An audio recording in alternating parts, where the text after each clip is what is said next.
Caitlin, can we, Sure. Hi, I'm Caitlin Burns. what would you think this way is going the opposite way? So, Right. Okay, hi, I'm Caitlin Burns. I'm here to talk today about this cat and virtual reality. I can see that live transcription is on, so all of this test is probably being transcribed. That's super exciting for everyone. Nice. Yeah, we got VR cat. We've got a QR code here if you want to get the deck for your own use later, follow along at home. Let's see, what else? All right. Hi, everyone. Are we live? We are live. Hi. And thank you for attending today's Wide Angle Wednesdays. This is the last of the 6 presentations that we've designed through CNM Film in order to connect our students and community to industry professionals. And one of the industry professionals we're most proud of is Caitlin Burns. Caitlin is also an adjunct here, newly hired. So this is Caitlin's audition? I guess so. Well, I mean, you had me here in October to talk about networking and professional development and how to make your career in the film industry. Today we're going to talk about story development. Maybe it's my callback? I think it is the callback, yes. And you are the only callback, so the odds of Nice. passing the audition is pretty good. Feel good, excited about it. Caitlin is a storyteller. She's going to be talking about story today. We will post her last lecture so that folks can check it out. It'll be available after the first of the year. Mm-hmm. Caitlin did an astounding presentation about how to get a job in the film and media industry. And yeah, I learned things. I'm still looking for jobs, right? I think we all are. That's kind of the fun of the creative industry, because you're always going from project to project. Even if you're building something long term, there are opportunities to play with other people, with other projects, and use that to build a long-term career. So you are working for a gaming company right now, is that correct? Yeah, I'm director of story for Palm NFT Studio, and we're developing experiences and games that use NFTs as their core platform. And please, what is NFT? An NFT is a kind of digital object. It's an art asset. A lot of the times that's a video or an image connected to a smart contract, an agreement between the creator and IP owner and the person who's purchasing it. And all of that is documented on a public ledger, a distributed ledger like a blockchain. So I'm hoping you're beginning deeper into this because I didn't quite understand any of that. Well, it's a good time to be playing around with it because it's all very new, but really, really exciting. So I'm really excited to have you talk about story and all the different facets of story as for gaming, for video, for television. I mean, story is story, right? Story is story. And we will be talking today about how story can express itself on different platforms. But most of what we're going to be talking through today is a path to taking an idea and bringing it to life, starting with the idea and going all the way through pre-production. Fantastic. Ladies and gentlemen, Caitlin Burns. Hi. So hi to everyone in the room, hi to folks tuning in live at home, and hi to those of you who are watching this after the fact. This session is going to have some interactive components. So if you are watching from home right now, you can send questions or respond to the exercises that I bring up in the chat. If this is a recorded video, feel free to play along and do the exercises yourself while we talk through this lecture. I think it's going to be a tremendous amount of fun. So the first step in all of this is, for those of you who are following along at home, feel free to go to this URL or this QR code. This will give you this deck. You'll have access, you can follow along, and it means you don't have to take notes quite the same way. Similarly, things that I link in this deck are available in the deck that if you can get it here. This QR code will show up a few more times over the course of the session. I'll give you a second to take that picture now. All right. So today we're talking about what's your story, how these ideas become productions.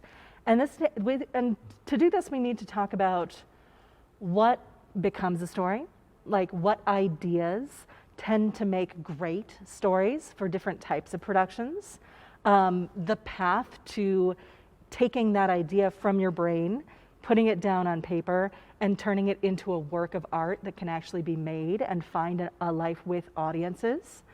How to determine the platform and format of your production, because some ideas lend themselves beautifully to feature film, others might be games, others still might be shorts, or if you're thinking about something that's sort of a creative challenge like advertising, how do you solve a problem using a story? We're going to talk about how to script that story, how different skills that you're building as filmmakers and creators now can apply across different platforms, and a little bit about what happens before you get on set for films, television, advertising, and more. Are you with me? Yeah. All right, so I want to thank all of you who were with us for our last session, especially those of you who reached out to me after that session itself. This Twitter account is the best way to reach me directly. I'm also available on LinkedIn. I'm always excited to hear your thoughts on these lectures, to hear about projects you might be working on, and to answer questions. I don't always answer immediately, but I do read every one. So, for those of you who are just meeting me for the first time now, my background started as what's called a transmedia producer. And that's someone who is developing a story world across multiple platforms. Film, game, casual games, 1,000 different types of games, novels, and how to work directly with the audience using marketing, social media, and promotional tools. I am a member of the Producers Guild of America. I was on their New Media Council board for 6 years. I'm a member of the International Academy of Television Arts and Sciences, which do the international Emmys. I'm also on the board of Carnegie Mellon University's Entertainment Technology Center Press. So if any of the things that I'm talking about are interesting and you want to nerd out on different types of storytelling and creative arts, definitely check them out. They have great publications. And I'm also on the board of a commercial space tourism company called Space Nation that looks at different methods to bring astronautic training to experiences here on Earth. As a transmedia producer, I worked on some pretty big projects: Pirates of the Caribbean, Halo,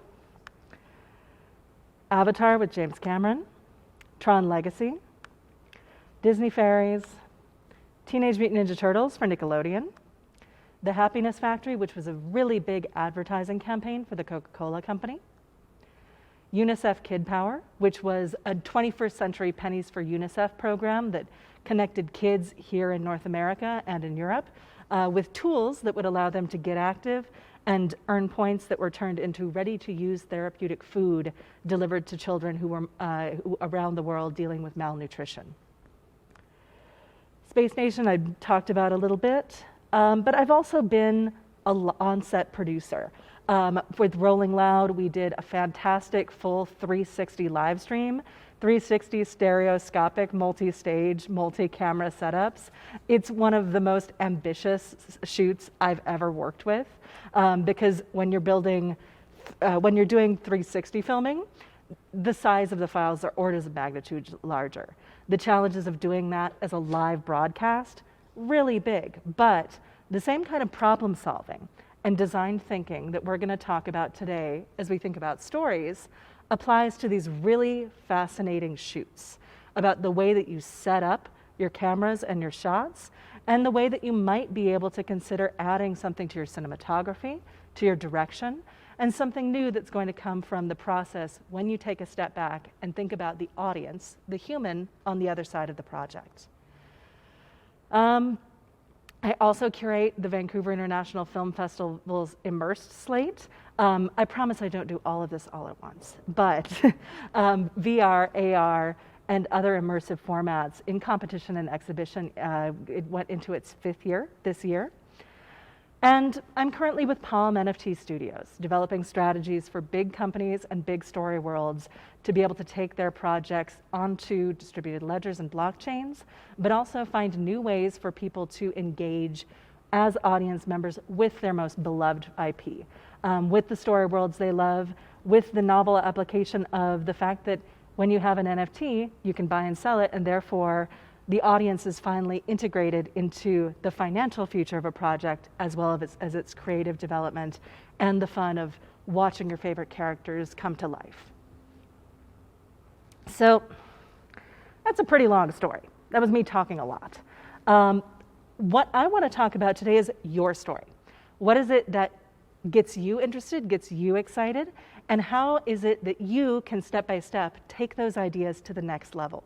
For anyone who is working on set, it's useful to understand what's gone into this process before it's made it to you. How is it coming to life, and what are the things that people are considering when you get those daily updates? Similarly, for everyone who is emerging as a filmmaker, I strongly recommend you take some time and think about what's a project you would love to build. The practice of this not only means more wonderful voices make it into the world and more creative art gets made, but it's also a great way to test your skills, build your portfolio, and explore different aspects of the industry that might end up being real passions for you. So, I've just introduced myself. Hi, I'm Caitlin Burns. I'm a producer who loves working with people entering the entertainment industry, and I'm here today to talk about developing your ideas for production. As we talked about in my last session on networking, the introduction is something that you practice all the time. So for you here in the audience, I'd love for you to introduce yourself using the Princess Bride method. Polite greeting, name, a relevant personal link, why you're here, and then manage expectations. What are you expecting to get out of this? So this is a tool that I use all the time, but let's open it up to the floor. Hello, my name's Carlos. Oh, I think we have a mic for you. Yeah.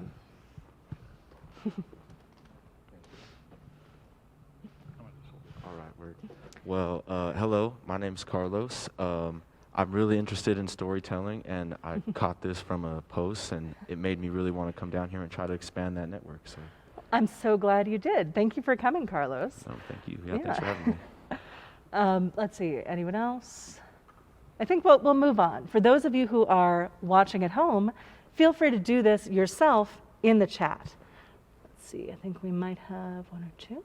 No? All right, well, this is a part of the story that everyone does in the industry all the time. How do you get in the practice of introducing yourself from scratch? And what is the story of you being here today? This is as true for coming into a job interview as it is being at a cocktail party after a panel or at a conference or at a Comic-Con. The opportunity to introduce yourself and try and make that connection quickly is one of those things that is a tool that you'll always want in your tool belt. For me, I'm secretly very shy. You'd never guess. But I've gone through and I've practiced this and I've done this process enough times that I built a good discipline for being comfortable talking to new people.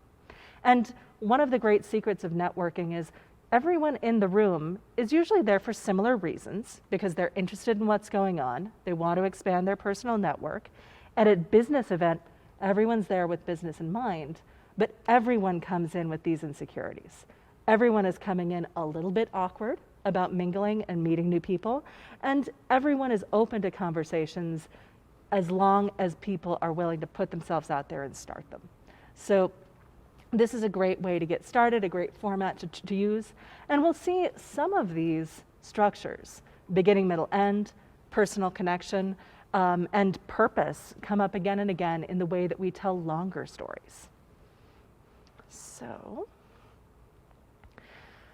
what's your story? Stories are really important for humans. Stories are how we've built communities. Stories are how we convince our friends and our allies to do different things. You've probably told your friend a story about what it's going to be like to go out together on Friday night, to convince them to go with your plan versus their own idea. But beyond that, stories let us play test reality. They're how we envision things before they happen, play around with ideas, and plan for success. This is really exciting because it allows us to explore complex concepts without real danger. We can talk about what it would be like to encounter a bear in the wild before we're encountering a bear in the wild.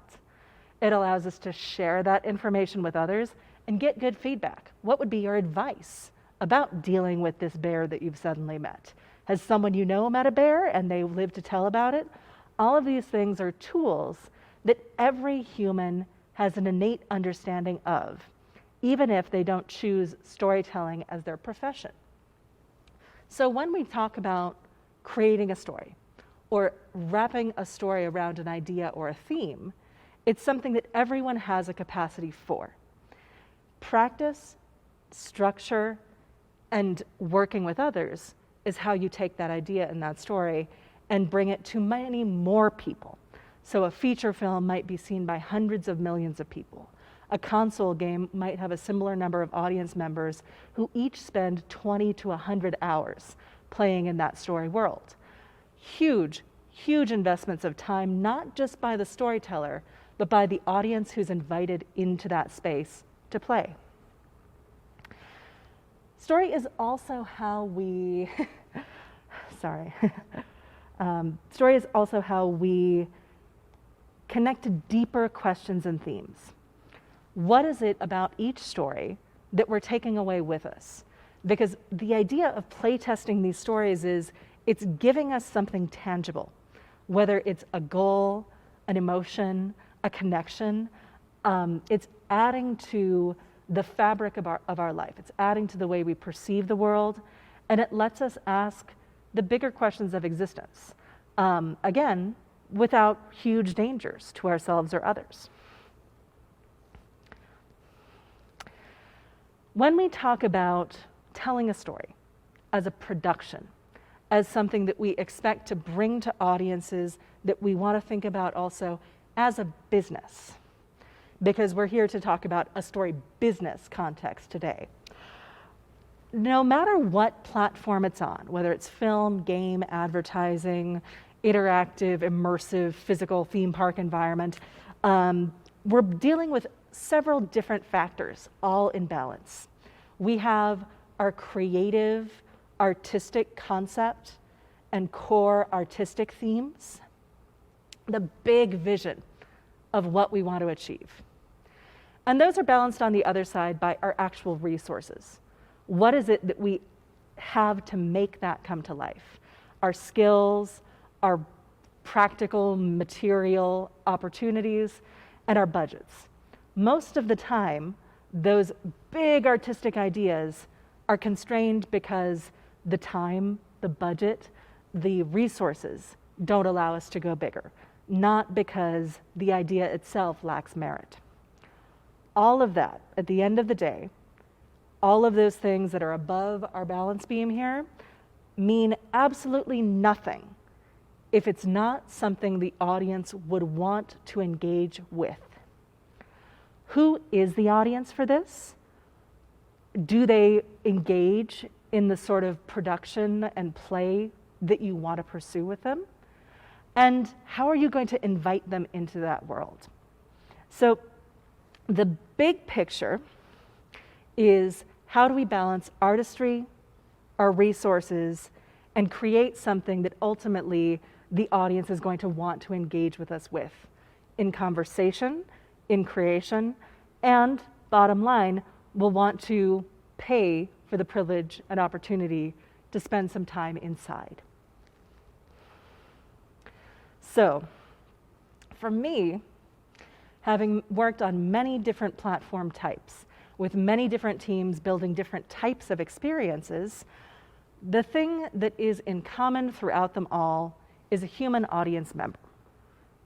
The human at the center of the experience is who we want to think about first and foremost when we're considering the story we're telling. The process of building your own idea is great and can be a wonderful personal process, but in the story business, we're always trying to think about who is ultimately going to be receiving this. Who is it that we are engaging with to tell this story in an exchange and practice? So for our purposes today, for those of you playing along at home, I want you to think about a person who you like, who you would want to thoroughly enjoy the story that you're telling, but who you want to be a little bit considerate of. For me, this person is my grandmother. She's someone who is physically a little bit more frail. She's someone who I would want to ensure has a positive physical experience and emotional experience in something I'm building. And she's someone whose opinion I care about. So if my audience member, the one that I'm designing for in my mind, has a positive physical experience, can understand the emotional and creative experience I'm building, and I've thought thoroughly about someone I would want to support fully, all of the strangers I've never met who are going to engage in this story are probably going to be fine, right? So that's a tool that applies not just for narrative storytelling, but software design, technical design, experience design. When we're thinking about virtual reality or physical immersive events, we want to think very carefully about the physical framework that we're wrapping our story in. Is this environment safe, comfortable, and sustainable? Are they going to be able to sit through the entire experience and get the whole picture? And the same thing applies to the way we think about the structuring of scenes in a film, the way that we think about what level of extremity we want to go to aesthetically. Do we want a lot of flashing lights, very bright colors, fast cuts? Because all of these things create physical reactions as well as emotional ones. And we want to fine-tune the pace and structure of those to most effectively communicate with our audiences. So, human-centered design. Take a moment and think about a person, real or fictional, who you want to be creating for as we move into our exercises today.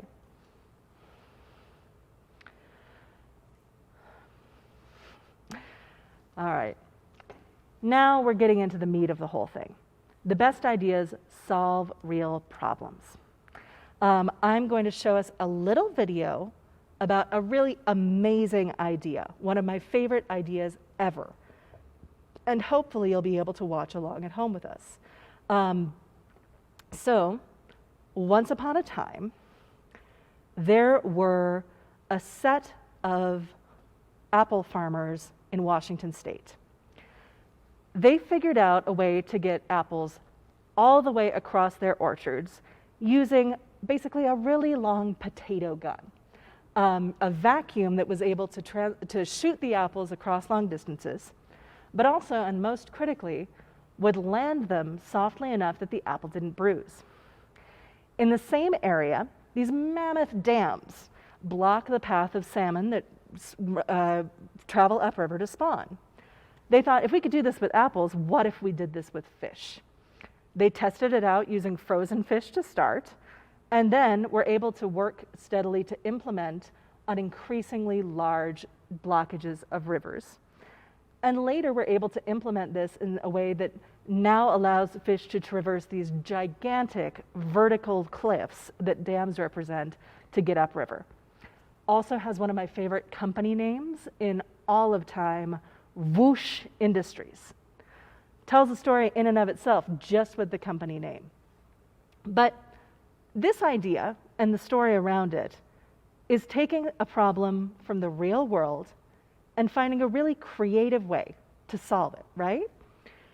So when we think about the way a story solves a problem, we're going to go right back to our audience. For you as a creator, the stories that come to mind for you usually will be about a problem you're encountering, whether it's personal, emotional, psychological, or one you're observing in the world and community around you. And it will be a creative exploration to something you've encountered.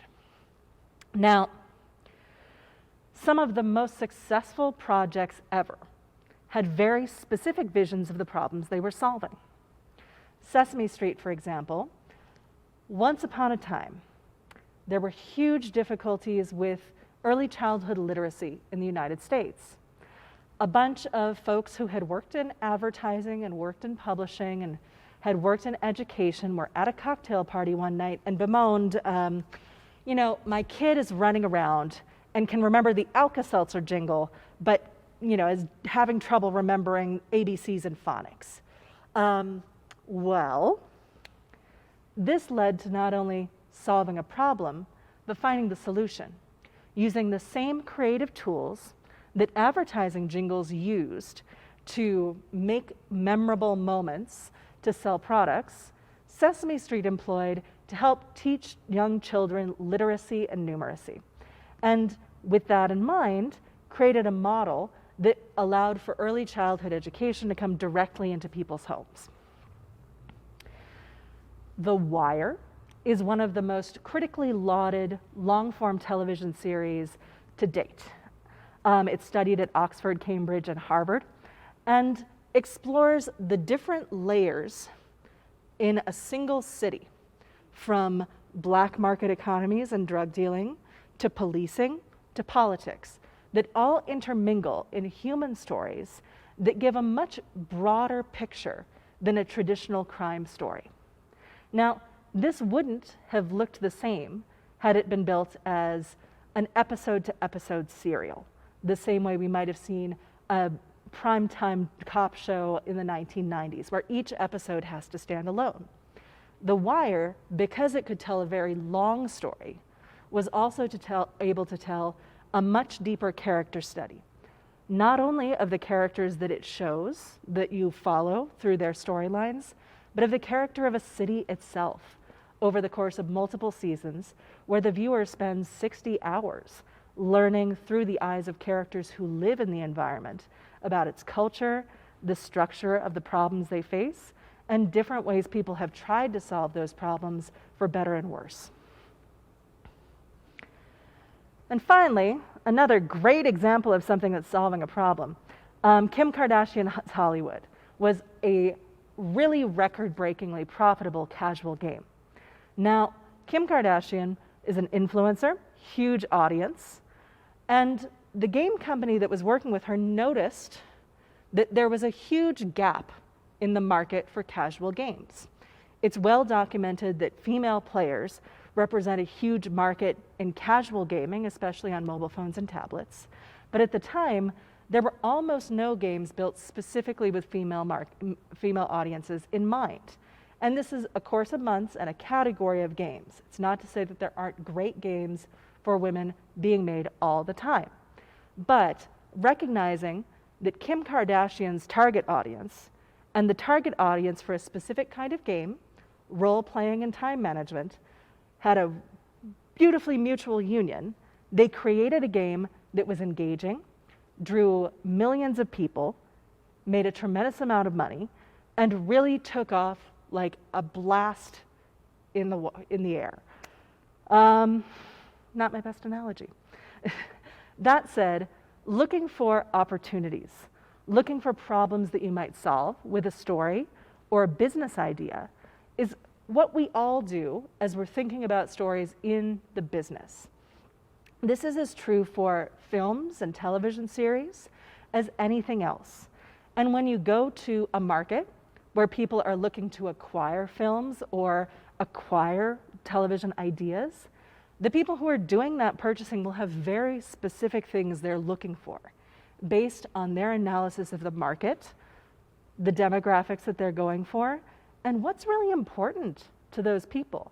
When you're talking to someone that you're pitching to, it's worth it to ask the question up front, what is it you're looking for right now? And rarely does someone go into the room with only one idea that they're pitching. In those environments, you want to have several ideas that you also think will appeal to audiences. Some of those may be really deeply meaningful lifetime projects. Others may be ones that are fun, that you can definitely see yourself spending a few years working on.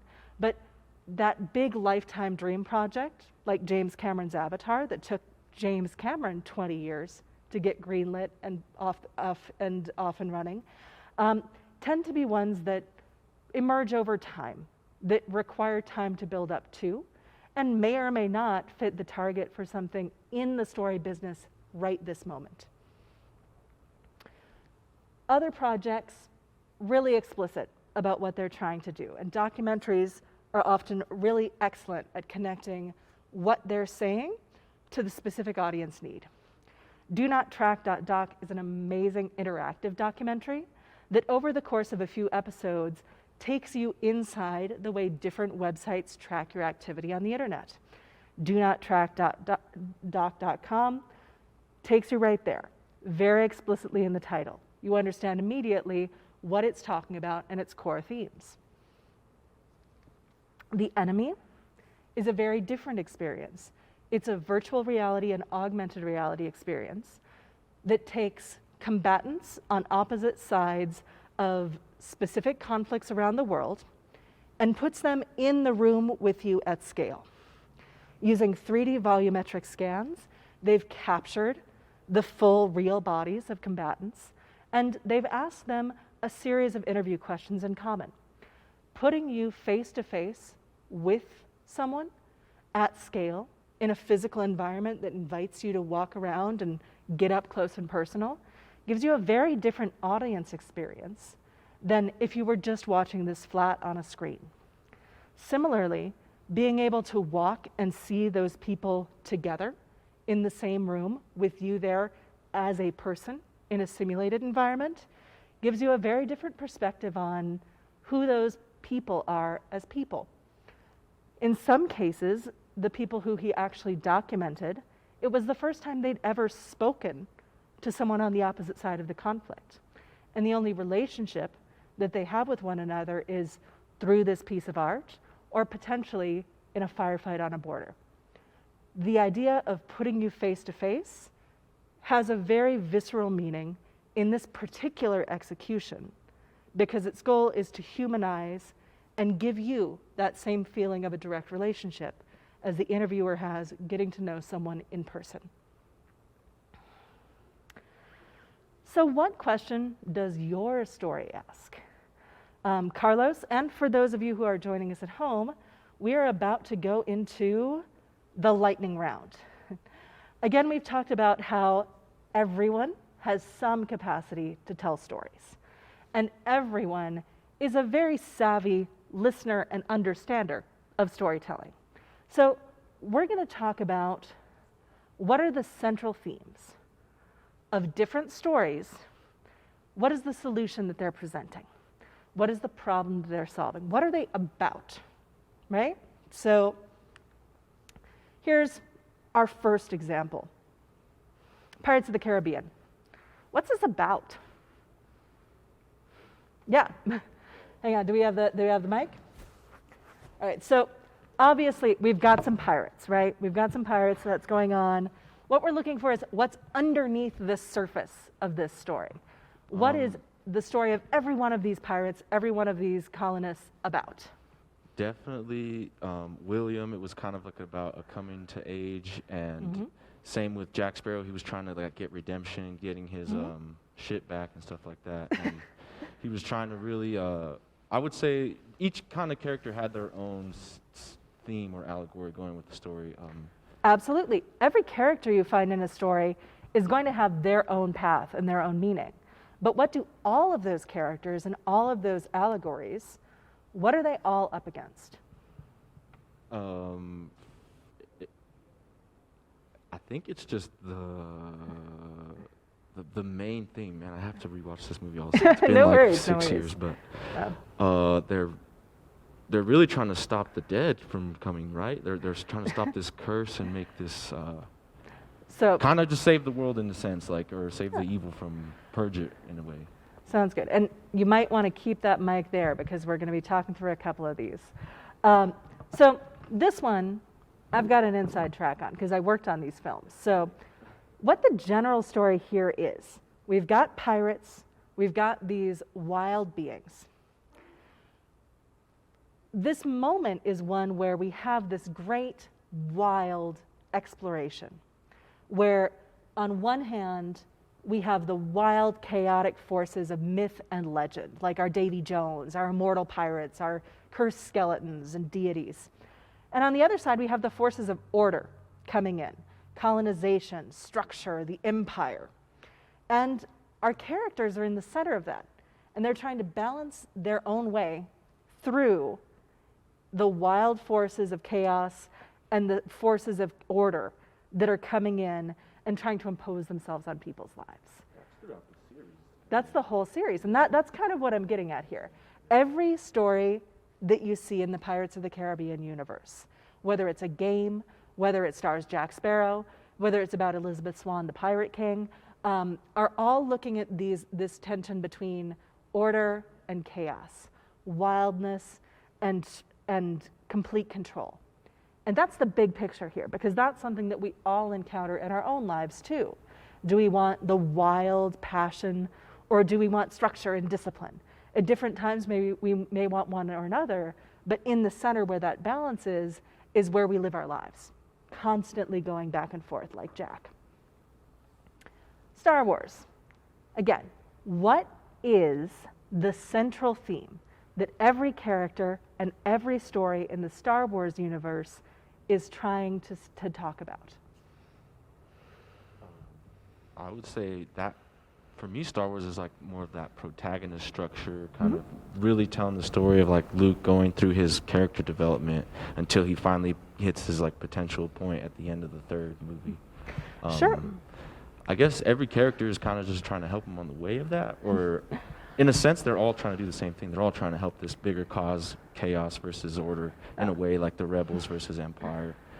So, you know, there are a few different protagonist journeys, sort of historical Joseph Campbell heroes' journeys in the Star Wars universe.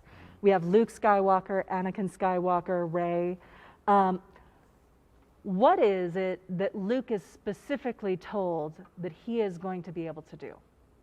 Oh, well, I guess he's the Messiah, the chosen one. He's got to bring balance to the whole Force, right? He's bringing balance to the Force, right? Yeah. So again, it's not just about the forces of light and dark, Sith and Jedi, though it does include all of those points, but it's also about finding that center and balance yourself. The forces of light and dark, your best impulses and your darkest impulses. How do you find a balance for those and find true power that helps others?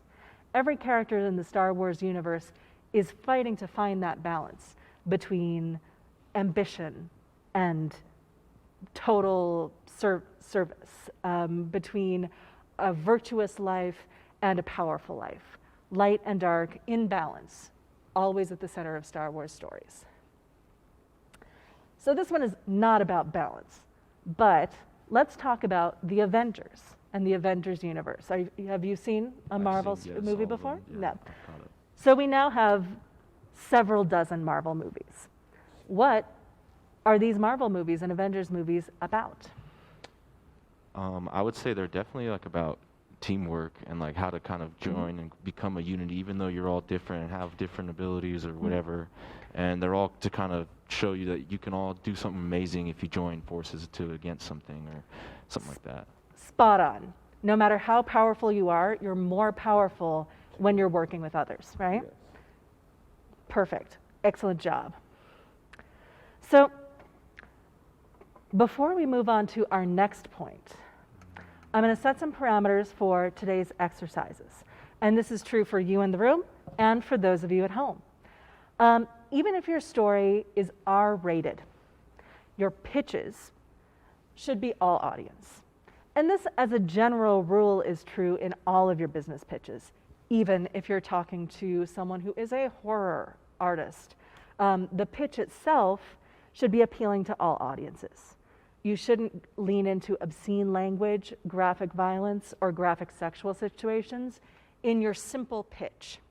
Even if you do choose to explore those areas in the final product, you want to make sure that you're keeping your pitch in a framework that anyone who has to look at it and make a decision about it is going to be comfortable reviewing. Again, think about that person at the center of your human-centered design experience. Someone you want to care for, and someone you want to be not just able to understand, but be fully receptive to the ideas that you're putting out there. So, for our first exercise is, what's your story idea? We're going to come up with a story idea that you'll play with over the course of the next few hours with me. This is an idea that you should be able to come up with and write down easily. This can be an idea that's just for today, something that you're going to play with and then discard. It does not have to be your life's work. In fact, I recommend that it not be. Choose a genre that you like with low stakes. And for this first part of the exercise, you're going to want to think about it, think about the project's theme, and write down a beginning, middle, and end. We'll have a few minutes to do this in a moment. Don't worry if, for today's purpose, it uses characters that already exist. And be ready to tell the group what your idea is and what it's about, big picture, at the end of this first exercise. So, here are some examples that I came up with in preparing for today's lecture. Superman meets Godzilla. The Man of Steel is facing off against nature's largest enemy. But he must ask himself, is Mother Nature truly an enemy I want to fight? Swipe left. Group of friends in their 20s navigate the ins and outs of dating in Los Angeles, but find that the relationships that are truly meaningful are the ones they had all along. And let's go with our third one, The Fog of Floors. When two best friends, home contractors, face off in the quest to have their own reality television show, they put the foundation of all of their relationships at risk, losing sight of what's most important, that friendship. So these are silly ideas. They're not constrained, but they have a sense of what it is and what it's about. Two of them are about friendship, and one of them is about the biggest existential crises in conflict. What is truly an important fight to fight, and how do you limit the impact of massive superviolence? Again, let's come up with something that you want to play with. All genres are on the table, but let's make sure that we're keeping it to an all audiences pitch. So I'm going to set a timer, and we're going to come back in, let's say, 8 minutes. So come up with something you'd want to play with. I want to stress, all of my ideas were terrible. You can do better, and it does not matter if they are fun and silly. Did you want 3? No, just go with one idea. So we'll take a quick break and come back at 1:50. Thank you. Welcome back. So we're moving from our story exercise into the presentation of your concept. So each one of you should have an idea that you're ready to play with today for this session. We'll develop this over the course of our session and walk through the process that you might in very brief format as you're taking an idea from your head into production. So, these silly ideas you're playing with today, I want you each to tell me what's your idea and what's it about. A title is helpful, but not necessary. For those of you joining us at home, feel free to put this into the chat. I'm happy to read it out loud for you. But starting here in the room, Carlos, why don't you tell us what your idea you're going to play with it today is? Well, I titled it On the Cusp of Greatness, and it was a period piece about a singer famous here in New Mexico named Al Hurricane, who had a brother. Speak up a little, would you? Okay, yeah. Sorry. It's about a famous artist who used to be here in like the 70s, who was a Hispanic singer named Al Hurricane, and his brother Baby Gaby. It was really just they play in a band together, and Baby Gaby gets more traction, and he ends up in the middle of the movie starts to get record deal offers and things like that, and he has this internal conflict, and he decides to stay playing with his brother in the end, and family's more important than the fame. So That's amazing. Quick idea. I would love to see that as a movie. I would love to spend hours of time in that story. And we've got one more person. Gabriella, do you have an idea that you'd like to play with today? Mine's more adventure. Uh-huh. Star Wars Adventures, Okay. you know, fighting for the universe to see if they can, you know, bring peace throughout the land instead of just on one planet or so. So, Okay. you know, that's because I'm a big Disney person. So the idea of putting them together to team up, I think would be interesting. Yeah. So this is a really classic heroic struggle. You know, what is the greatest hero? It's the person who ends fighting, right? So we've got a space story where we've got a group of heroes that are fighting in a major conflict, but their ultimate goal is to bring peace. And there's a great dramatic tension there in how do you fight to create peace. And we've certainly seen hundreds of thousands of stories in human history that have grappled with that question in really interesting ways. So I'm excited to play with that one with you as well. So we've talked a little about what our ideas are. Once you have an idea and you know you want to explore it creatively, what are the next steps? The first thing that you'll probably play with is called a treatment. And this is the beginning, middle, and end of your story in a couple of different formats. Usually for feature film, you've got one paragraph treatment that's beginning, middle, and end. And this is no secrets. This is the story that you want to tell presented to people who will become your partners and your creative allies. So you're not holding back information in this specific format. Start with one paragraph, easy to communicate. This can also be a great elevator pitch. We talked about elevator pitches a little bit in my last session, which was about networking and professional development. But the idea is a 30-second explanation of the story you're going to tell if you're in an elevator with the producer that's going to bring it to life with you. So you've only got from the top floor to the bottom floor, you have to tell it really quickly. And that usually means 3 sentences, 30 seconds max, beginning, middle, end, right? Your treatment length will also have a 1-page version, a 3-page version, and a 10-page version in film usually. A feature script is about 120 pages long, so you're really looking at the story beats. And doing this as an exercise really helps you refine that story and how it's going to come to life. Who are your characters? What do they do? What's the complications that they face? And how do they encounter challenges that they then overcome? And as you develop this, some people like to start with the brief version, others start long. I tend to start long and go briefer. It gives you the opportunity to really work with others who are reading it without it being in your head and giving you feedback. Most of the time, our ideas are perfect and brilliant in our own minds, but the challenge comes in how we express it to that audience member. How is it that we can build a practice to work with others to make sure that this great idea we have in mind is actually hitting the notes that we want to hit? So treatments are a first step going towards a script. This is also important if you want to bring in a screenwriter who's maybe more experienced than you, or is going to add to the team that's going to make the argument to someone who wants to invest in your business.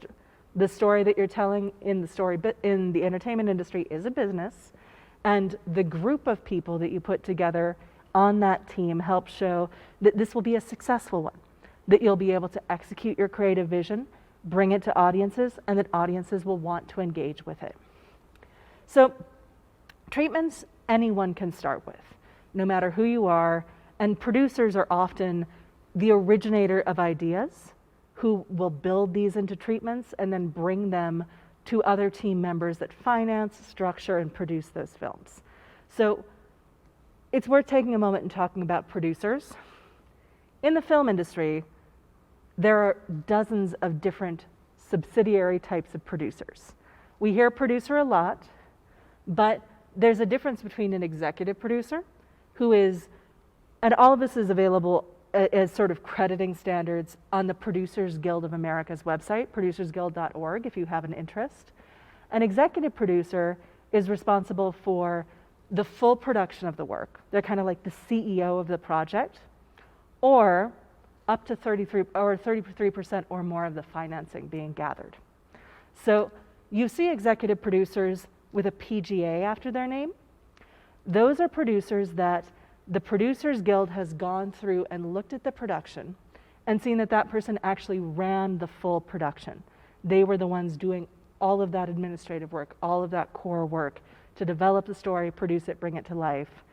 But other people at that level are equally responsible because they were able to bring the resources to the table, right? As we go down the list of producers, a lower credited producer is going to be responsible for some, maybe even an entire division, responsible for bringing that story to life.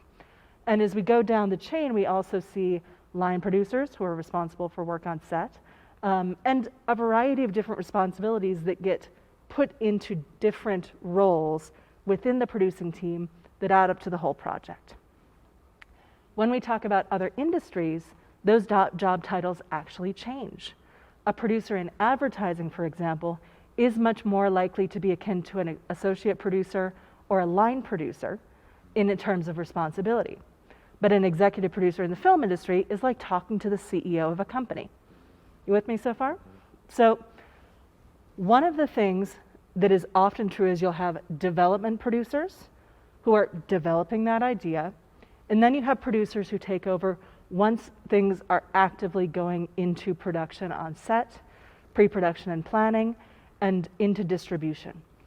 The executive producer tends to be with the project from start to finish, whereas other producers may come in for different parts of the project, from development all the way through production, and still have had major roles in the piece itself. You with me? Definitely. All right. And treatments, really useful internal tools, really important to communicating what's in your story going forward. The next thing we'll talk about is pitch decks. We talked about this one also a little bit more in the professional development session, but the pitch deck is basically the story of how this production is going to come to life. It's not just what the story is about, the characters, the locations. It's also the business fundamentals. Who is your audience? Who is your team? I like to think of these as bedtime storybooks of the success story of your production. Usually they're 10 to 15 pages, heavily illustrated, that give you a sense of the look and feel and tone of the project, while also conveying at a glance everything you'd need to know at a top level to know you want to know more. The last thing that you might do next is build out what's called a story Bible. And these are really helpful for big, broad, sprawling universes, especially franchises. Something with the opportunity to be a big, expansive story world that is multiple seasons, that is going to flow from one platform to another and be films and games and things like that. Starting to build out the rules of that world make it much easier to collaborate with other teams. That said, spending lots and lots of time building a 100-some page story Bible document may not actually be as helpful as developing your treatment for a specific production. A story Bible will help you work with collaborators creatively and build that out, but unless you already have the resources and a commitment to build something at scale, you might want to focus on a treatment for a specific part of that world. The work of building out the story Bible may help you answer questions for yourself as a reference as you're developing those ideas, but the treatment is going to be what helps you find the path to a short film, a feature-length film, a specific game that takes place in just this part of the big world that you want to build. Thoughts or questions? I guess I'm seeing this happen like firsthand because I have to do an evaluation on Dune, the new film, and I feel like he was talking about how it was almost the same structure throughout his movie. He had the book as his like story Bible, and he had his team, and he had the people he wanted to pick first in his pitch deck, like the composers and people he had in mind. And it's just crazy to see it being, and like what I need to do for my production. So it's like, okay, word. So for something that is an established story, like Dune, for example, that is one of the most popular science fiction books ever, that has a huge fandom and a huge history of being made into films. A lot of the time there are resources already out there that fans have made. I suspect that if you look up Dune Wikipedia, you'll find an encyclopedic searchable resource online that tells you the answer to any question you might have about the stories of Dune from the books. That's super helpful when you're going in to figure out how you're going to build out your treatment. Then it becomes the work of which part of this is going to make the best feature-length film. How am I going to explore this in different ways? What's the concept art I need to build? The time to taking that to production, a little bit easier because all that's already there for you. The same way thinking about your idea, there are some things you'll want to think about in terms of life rights. The family may have specific relationship to the story that you would need to get their permission for. I am also part of that family. So cool. We'll talk more later. But the ability to structure that in a way that is sort of factual and historical and referenceable so that you can then go back and say, in my beginning, middle, and end story, this is how I'm going to depict it. And what of these parts do I want to emphasize? And what of these do I want to spend less time focused on? That's a big part of this treatment process. On every feature film I've ever worked on, there's been a huge amount of content, even content that was filmed, that ends up on the editing room floor. Even stuff that, to me, as a reader, when I was working within the production, felt was really, really important stuff. I remember one time on a Pirates of the Caribbean movie, the future path of dozens of different stories that would need to go into production once this film was out were waiting for a final cut of a scene. And in the decision about where a line was cut in that scene, it would tell us whether or not a secret was revealed or what happened in the historical truth of that fictional world, basically for the next 20 years of content. And that was absolutely the last scene that was cut. And so everyone was waiting for essentially opening night to figure out what was going to happen next. And when you're dealing with a huge sprawling story world like that, where everyone is planning to make stories around it, that takes you back into that feeling of the audience, where you're really, really excited to know, but each one of those creative decisions has huge impact in the way that you present it, in what it means to that central question of the story, and ultimately how many other people might riff on it in their own experiences. All right. We've talked about story Bibles a little bit, we've talked about pitch decks, we've talked about treatments. So how does an idea become a production?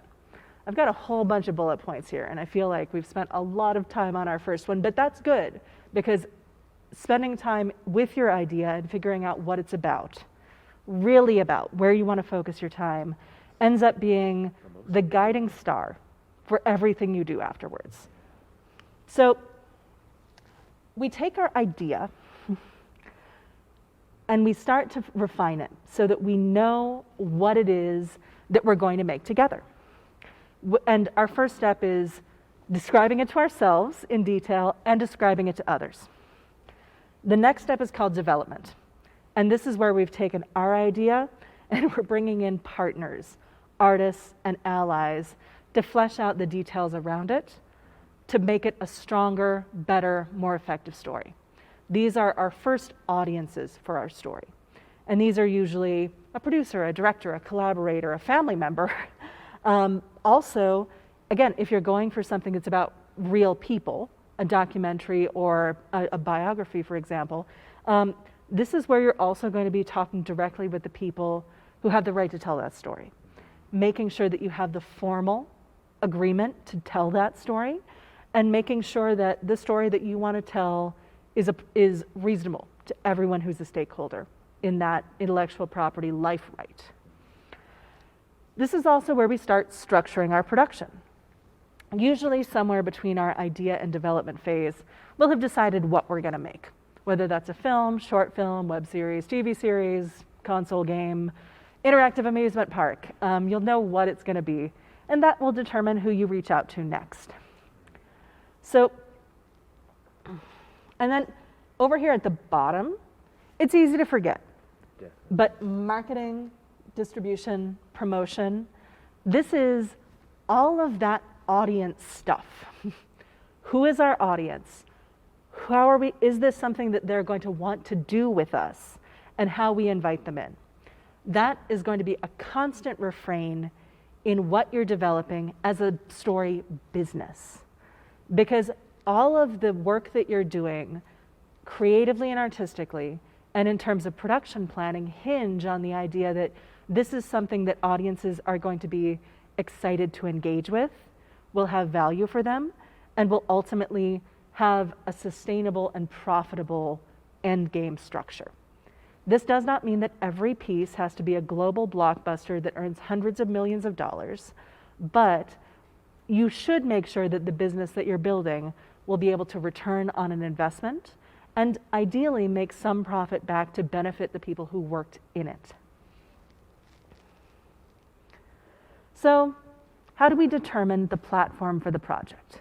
This idea of, we know what we want to talk about, the story we want to tell, but how do we want to tell it? So, it is really important when you're developing a concept to get feedback and actually hear it. Because the world is full of good ideas that fail to communicate to others or just aren't communicated in effective ways. The world is also full of failed businesses, both entertainment and otherwise, where someone probably gave you good feedback that you just didn't take. So another, like our salmon cannons, another great story from the business world I like to tell is the story of Juicero. Has anyone heard of Juicero before? So Juicero was this hardware juicer that would use these proprietary packs of juice, put them in a machine, and make you juice, classic juicer technology. They had this huge vision for sustainable supply chains, verified by scanning within the machine, so you'd know where your vegetables were coming from, its freshness, all of that. They had this really elaborate workflow that relied on the hardware itself and an internet environment to be able to bring your juice to your home, bring it to life. They had a lot of ideas how to solve the problem of like food freshness and health and nutrition. But they didn't spend a lot of time thinking about how someone might use it. This is the thing that will always get you. How will your audience actually engage with this story? So, someone at Bloomberg Business who was reviewing the Juicero juicer made the brilliant insight that you could just squeeze the bag yourself into a glass. This had been a heavily invested in company. It was lauded as this revolutionary thinking, but there was a huge design point where no one had thought about it from the perspective of the audience, the final person to use this product. So, what is your Frisbee? This is both a challenge and an opportunity. Frisbee, of course, was the name of a pie maker. And the pie plates, the Frisbees, ended up becoming the source of one of the world's most popular toys, the Frisbee, named after the pie maker. Did you know it was a pie? No. So Back to the Future knew it was a pie. But thinking of the Juicero and their failure to learn from audience feedback or really critically explore what feedback or how an audience might use their work. And then looking at how, let's say, this humble pie maker who's making great pies at scale learned that part of the project that they didn't anticipate being really successful with an audience had an alternative use that could also be highly profitable, engaging, and fun. Capitalizing on that is another way where listening to your audience can give you huge gems.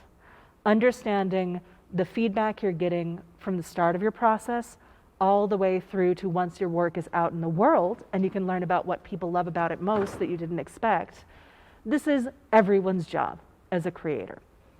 And building a process of being receptive to critique is work. It's hard, especially when you really care about what you're doing, to put yourself out there and get feedback that when done well, is presented with kindness, but also truthful bluntness. You don't want people to be sugarcoating something that they see as deficiencies or challenges that you need to overcome in the way you're telling your story or presenting your product. But you also want to make sure that you're getting the real deal. You're getting the real information you need, and that you are open to hearing that information. So in a lot of art schools, there's a practice of review and critique of work. I hope that you're doing that here, where you're presenting an idea and getting feedback from the group. Usually you want to say, you can do exercises like, here's one positive piece of feedback, and here's something that I didn't understand or I think could be improved upon. Trying to present that information with clarity, but without rancor, without adding additional emotion on top of it, is really helpful. And when you're in a room with people giving feedback, there are 2 points that you want to look at. So observations from the person and how they actually felt. Because storytelling is all about engaging audiences to create emotion.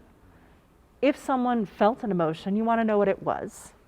And if someone felt apathy, you need to know, because you need to understand if you're doing your job effectively. So a non-reaction is one of the worst pieces of feedback you could get. So for those of you giving feedback, take the time to think about what it was that didn't grab you and what it was that did. But also keep in mind that you're playing with people's hearts too, and present the information in as clear and kind a way as you can without getting into the point of just untruthfulness. So what is our story design process? How do we think about our idea and our narrative, and then what shape it might take? A lot of the time, the opportunity to tell a story in a certain way will be trendy. It will feel like you want to chase the thing that feels most exciting to audiences and most exciting in the press right now. And sometimes that's absolutely the thing that you would want to do. But often those trends are short term. If you want to build something that lasts, you need to make sure it is not only an exciting thing that's going to draw audiences in, but it's something that really suits the story you're telling. So we've all seen different trends come and go. You know, right now there's a lot of talk of the metaverse, but when the first VR headsets in the current wave of consumer products came out, we were going to wear them all to work, to bicycle, all of this. This was an entirely earnest advertisement for that headset. Doesn't make sense to me, didn't make sense at the time. Feels like there could have been audience feedback that was taken into account. Similarly, you know, the next big thing might be holographic pop stars. Really interesting, but honestly not that accessible to every creator and not suited to every story. When we're thinking about what is the format of my piece, how do I want to pursue it, you go back to your story itself and its core idea. What is it in that story that you can enhance with the format and the experience that the audience is going to engage with? If it's a huge, sprawling science fiction fantasy story, you may be able to think about it in terms of immersing someone in that space to understand the scale and epic tone of it. Or you might realize that a lot of that stuff is achievable with the written word at a lower budget that fits your parameters versus a full feature film or a high investment, immersive, virtual reality, location-based experience. You're going to make choices that fit for you. One of the most expansive areas that you can tell a story in is someone's imagination, right? Similarly, you want to think about experiences themselves. Each one of them is a different tool with different intended uses and different superpowers. If you have a world you want someone to explore that's very active, that you think them being the hero, the protagonist of their story, is the thing that you want to drive their experience, a game may make more sense than a film. At the same time, playing with that first-person experience was really successful for the project Hardcore Harry, where the film itself was playing with perspective and was told first person, where the cameraman was your protagonist. Other stories, more personal stories, may make use of the tools that someone would use to tell that story when it's being told. There is an amazing series called the Lizzie Bennet Diaries that was made in the aughts, where at the time, teenagers and young adults were doing a lot of vlogging. What we used to call what's kind of now live streaming, but it was the early days of YouTube and web video. So a video blog or vlog was a tool, that a young woman might spend to document her life. So Pride and Prejudice was reimagined in a vlog format. So instead of being a girl who was of marriageable age in England, it was a graduate student and her sisters, and of course her marriage-obsessed mother and all of the cast of characters from the classic novel, but told through the medium that someone might engage in this sort of conversation about at that age at the time. It's very fun and plays with the conventions of web video and live streaming chatting really effectively. It was also very fun for the audience at the time because it was told as a serial, expecting people to interact with the storytelling and characters, because they were interacting with characters in real time that were run with the writers. So you were able to ask Lizzie questions and get comments back over the course of the time between episodes. And some of the characters themselves got spin-off vlogs, where her little sister was maybe less deft at communicating, but much more earnest and bouncy, exploring her own wild adventures and romance. So, how do we talk about our concepts in a way that helps us find our platform? So, one of my favorite times of the year is late October, because Katmai National Park in Alaska does this amazing project. Katmai, up in Alaska, very far north. Gorgeous, beautiful, epic, lots of cool animals. Would love to go there sometime, but the vast majority of people from the lower 48 states and the rest of the world are not going to be able to visit that part of Alaska. So the National Park Service and the rangers at the park want to make sure that people know about it and have a stake in preserving it and understand what it's all about. So they were looking for ways to get the message out about this really lush ecosystem, really far north. When you think of the Arctic Circle in Alaska, you might think of ice floes and snow, and that's it. But this huge, rich, gorgeous ecosystem. So they knew their audience was people in the lower 48 states who aren't going to be able to travel, but who would love to learn more about the parks. What does the audience want? They know that the fastest way to reach people would be online. It's accessible, and people love bears. People love cute animals. It's a thing. You can show this with research like memes. You can show this, through behaviors you can document on Facebook groups, or different ways where you can show the people you're talking to, this is my audience, this is what they do. This is a normal part of the design process when we're thinking of new experience types and defining formats. The audience for a biopic is likely to be different than that of an animated film. You're going to want to understand who those folks are, what they're doing now, and where they're engaging with experiences. You'll also want to look at what are other things they do with their time, and is there something that feels like it fits with an experience you could make. So we know who the audience is. We know that they love memes and they love internet games. We know that they are extremely online. How do they engage with content? Clicking, sharing, and so the concept of how to get people engaged in the life and the resources of Katmai National Park led to the creation of Fat Bear Week. So in Katmai, the salmon, there's a lot of salmon in this presentation. The salmon runs, go up all the way to the top of Alaska, and the bears that live in Katmai National Park gorge on the salmon every year. They start emaciated in the spring after their hibernation, and over the course of the year eat as much as they can before they go into hibernation right about now. So using before and after pictures and the research and scientific documentation tools that they have from live streams and telephoto cameras and things like that, there is a bracket every year to determine which bear gets the fattest based on public voting.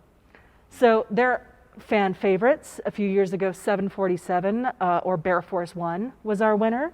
Past couple years, Otis, a old bear who is old enough that he's started to lose his teeth and basically just swallows salmon whole, has been dominating. This year they also had Fat Bear Jr. Showcasing the bear cubs that grew the most and ate the most over the course of the year. And for about a month, people are voting in this bracket and engaging with bear content and cat-made content in a totally different way. And it definitely makes me care more about the life of that park. I am a fan of bears in general. I think they're interesting and adorable and powerful predators that I wouldn't want to meet on my own in the wild. But I love learning more. I think it's really, really cool. And I actually have friends with whom we have deep sportsman like conversations and you know, honestly, we fight a bit about it, where we're each behind our own bear, sort of fantasy bear football. This is a wild concept, right? It's solving a real problem, getting people to understand, hey, this thing exists and it's worth preserving, and also understanding what the rangers in that park do, studying wildlife, explaining it to others. It's a tool that they've built that allows them to create an experience that people want to find and share that answers the core question. This is not a solution that works for every project or every story, but it is an interesting experience designed to solve a problem. So for each of your stories, the next step is to think about that audience. Think about where they live and what they enjoy, and what it is that you're going to do with them. Is it presenting a sort of passively interactive story, like a feature film where you're going to spend 90 minutes to 2 hours creating emotional responses in an audience that does not necessarily give you direct feedback? Is it a console game that allows you to spend 20 hours of your time playing as one of these characters, interacting, and making the sort of decisions yourself about how you want to pursue the questions of conflict in real time? Is it something where a cabaret theatrical show in a small cafe would give you the intimacy of that story and a sense of what it was like to be in the room with that performer in a way that is deeper and more meaningful than a film itself? So think about your idea. Think about the problem you want to solve, and think about your audience. Who do you want to reach? So give me these 6. Your concept, who's the audience? What is it that they like about this kind of story? Where do you find them? And how do they engage with stories? Think about that. Take a minute to think about each of those questions, and we'll come back in another 10 minutes. Okay. All right, we're back. This exercise was designed really to get you thinking about your audience. It's a little unfair of me to ask you for all 6 of these questions up at the top of it, because these are actually questions that take months of research. There are lots of tricks that we can use in real time now to talk about who your audience might be, what they do, where you find them. But realistically, this is part of the development period of any project, figuring out who do we think are the targets, looking into their behaviors and what they like. Some of the other start points are, this is a genre piece. What are we seeing in genre audiences right now? You know, if it's, say, a horror movie, you know, horror tends to be 60 to 80% female box office audiences. It tends to be majority Hispanic and African American audiences. Like, this is a range across the total audience groups, but also when you look at those genres, what is it that you're seeing that might make you make a different casting choice? What is it that you're seeing that may make you think through a creative choice differently because you know that the audience is going to be thinking about it from different perspectives? How can you create a moment in your story that resonates with all of them? There's a lot of sort of friction in the idea of business analysis versus auteur creative artist. But when an artist can know these things about their audience, consider them, and take and integrate what works for the work, and are able to, spend less time addressing other parts that don't fit with this story or this experience, it tends to improve the work. Not just its reception, but it also challenges your preconceived notion, because every one of us brings our own bias into the creative process. And the more we get feedback, the more we learn, and the more we try to include, the stronger our hypothesis, the idea that this is going to hit with our audience. It's going to help, it's going to create this association, build this emotional tone, and help them see this bigger question and answer that we're exploring. It's an exchange. You want to interact, you want to be able to make very clear creative decisions, but you also want them to be based on real information about who you're going to be communicating with. So, Carlos, tell us a little bit about what are you doing and who is your audience? Okay, well, I chose to kind of make a film or some type of dramatic reenactment, kind of like a doc, but fiction is what I wanted it to be, so there's some room to breathe. And I was kind of targeting it to people from like 35 to 70 here in New Mexico, because those are the people that grew up hearing the music from these people anyway. And I thought the film could just show like the real bond between the brotherhood and like what actually happened behind the scenes, because everyone just knows their music, but no one really knows why they didn't become what they could have been. Right. And I just wanted to do that, and I thought maybe even there's a couple of places you could even advertise about it and stuff here in New Mexico, like the Owl Hurricane Pavilion downtown, things like that, that you could have maybe a cover band doing their music while you kind of show an advertisement about the film or something like that. Totally. I don't necessarily know how to tell if they want it, though. That was one thing I kind of found to be hard to come up with. And that is a question that is the work, right? The work is, how do I create the connection between this core idea, this core story, and the audience? And that does not usually come to us in an hour of thinking about it. That does take time, and that's why development is such a clear part of the pre-production process. Going and spending time in those places, understanding the shape of them, understanding, maybe interviewing people who were there or who knew those people, starting to collect the information. Documentary style is a great way to start with it, even if you end up taking it into a feature film that is pure narrative. Collecting the information, gathering it, will also give you different insights into what you want to do next. And there are a lot of different choices that you could make that make sense for it. Knowing that you're thinking like, let's go feature film, what are similar films that you can look at, and how did they explore this as well? So something like a Selena, or other biopics of musicians, other biopics that took place in a very specific place, like Dreamgirls in Detroit, or even 8 Mile in Detroit, where you're looking at different stories of musicians and the challenges they face in their personal lives in a specific place that is intrinsic to that moment. So how does the place become a character as well? And all of those things are big questions that you spend the entire script and production process answering in process.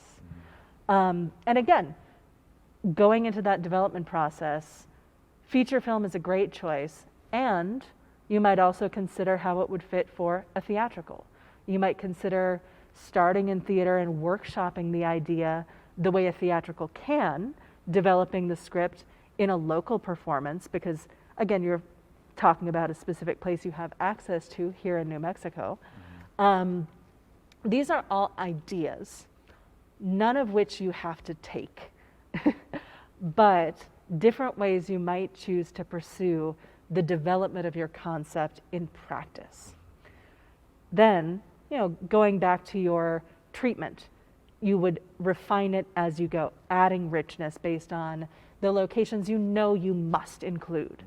Maybe you bring in a lyricist and a really incredible singing talent, and you include the musical interludes and how they fit with scenes, and put that into your pitch deck as a sort of interactable that allows you to look at images and the music and the lyrics, and the moment that you're putting together is like a mini reel that tells that story in another way. These are all tools that will help you define how you communicate it, but also will let you learn from the audience, initially creators and people who are related to the story, what is going to be the most powerful and what is going to be the most successful at connecting your audience with the top subject matter. So what would be another way you could figure out audience behavior based on a story? You did bring up some points on maybe Facebook group analysis and things like that, and I think that's something very accessible, especially since I was trying to target it to a location. I think you could maybe do it that way. I spent a lot of time Googling myself. Yeah, I love to spend time looking at the idea that I have, especially if it's real world, figuring out what's out there about these folks, what exists now, and what does that look like compared to, let's say, a Selena, where we've had multiple stories, multiple films and shows, and a life that is very strongly depicted in different ways for different audiences. What is it that you would want the result of this piece with your audience to be? A greater interest in the work, a greater global knowledge of these artists. Those are also goals that you want to think about, not just creatively, but on a business sense as well. Do you want this to be a film that can be shown in festivals and maybe raise a profile for a person or place? Is it something that you would want to use as a vehicle to show off your directorial talents, for example? These are all valid goals, not necessarily yours. But figuring out what you're coming into the project with, what your goals are, and I always recommend writing them down so you can revisit them, and when it gets complicated, like every production gets complicated, your brain will go in 5 different directions, but coming back to that, this is why I started, note to yourself, can be really helpful in recentering your process.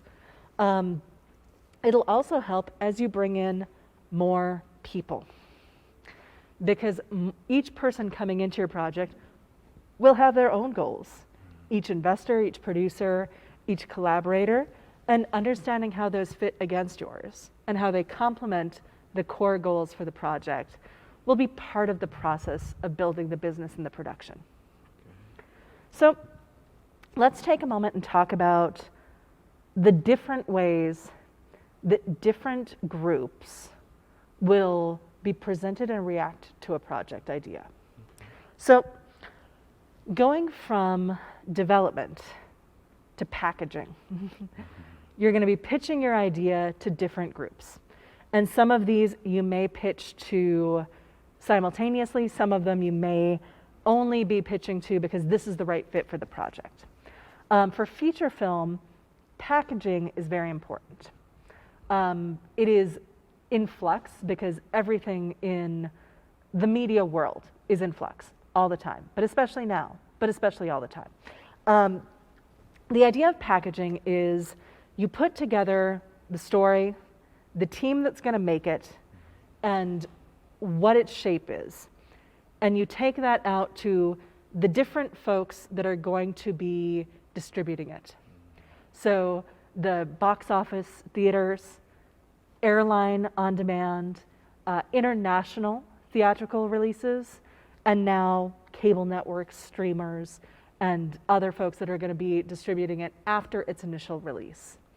This is a way that for decades, feature films have been able to show the viability of their business for that production, that the investment that you're going to make in it is going to pay off. And those windows are super, super important to the way the profit structure has been communicated to investors, which is why there's big tension. Why isn't this on Netflix yet? Or why is there an issue with the day and date release of a box office feature film also to HBO Max? Because it's not just a question of where it's seen, but it's a question about what promises have been made about the business side of this. And oftentimes, large studios will have relationships with specific distributors that last for a number of years. So those won't even be able to be addressed or negotiated for a few years yet, in many cases. But the package is the core sort of bedtime storybook of the business you're going to do together. The creative, the team who's making it, what it's going to look like, who its audience is, how it's going to be a success. And you want that to be based in facts that you've researched. You want the team to be people who are actually working with you. It's not a fiction entirely, though it is an idea that has yet to be produced and come to life. Financing. Filmmakers and producers are pitching to investors directly. Sometimes these are angel investors. Sometimes these are big companies where they're going to produce and distribute your film. Sometimes they're distributors. But at the end of the day, the money to make these films comes from people who are looking for a return on that investment, whether it's part of a bigger slate that's sort of overall financed by investors, or it's part of a slate that someone is building themselves. There are definitely big conversations going on in the industry about the way that investment is supported right now, because there are a lot of opaque ways that people invest. But investors and people who are looking for the profit and return on your piece are a group you're going to have to pitch to. Television and networks. TV, like there's a trope in TV shows that people are always pitching. And that's largely because in television you are always pitching. Not only are you pitching your shows to networks and teams that are going to make those shows, but TV networks make their money because they're pitching those shows to advertisers. Television networks are supported by advertising investment in shows particularly. You may have heard of television upfronts. These are basically a week where the major networks are showing off their shows and pitching them to people representing brands and advertising agencies who are going to buy advertising airtime on those shows in particular. That's how it works in the US. In other countries, it's tied to the time of day for advertising, even though it's still advertising supported. And similarly, there are a lot of marketplaces and festivals where they're set up to be doing pitches direct to people who will buy things for distribution, to production companies that are looking for new talent, and networks that are looking for shows that they could develop and air. So Kids Screen for animation, AFI for filmmaking, ITVS for independent TV creators. There are a huge number of places where they are built with specific times and places for people to pitch to people who are buying. When we go outside of film and television, if you like this story design process that we're talking about, if you like the idea of experimenting with different platforms, advertising is an area where there's a lot of this sort of creative ideation, design, and pitching. It's a place with a lot of high frequency for creation, so you're making a lot of different things all at once or in sequence. And advertisers are constantly pitching ideas to clients as examples of things they might do together to get someone to hire your company to work for them. And then once your company is hired, you're pitching those concepts to the advertiser, to partners, and ultimately everything about your work is a pitch to a customer. This is going to be something that's exciting, whether it's toothpaste or a feature film. I also love the work of directly pitching to the audience in promotion and advertising. One of my favorite companies is called Campfire. They are a experiential advertising agency out of New York City. They did things like the Game of Thrones food trucks for the first season of Game of Thrones, where it wasn't story-based, but it took different areas from the Game of Thrones show and explored what their cuisine would be like. So for every day of the week, there was, a multiple blocks long line to figure out what King's Landing's cuisine was like and to pick up their lunch. And another interesting fact about the Campfire team is a good number of their founding team were also responsible for the Blair Witch Project, which was playing with an audience's expectation of promotion and setting up the story of a horror film with a deeper mystery. Is this real or not? Is this something that is an urban legend or a pure fiction? And whether or not it was fun to talk about that. It was fun to explore that. It was fun to be invited into this opportunity to be part of this sort of real story world in a really exciting way that brought the audience into that world both before the film, during it, and after.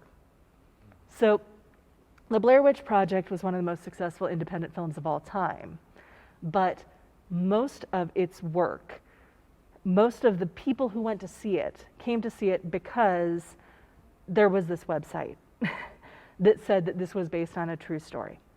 Whether that was true or not, the question got enough people talking that news reports about it came out.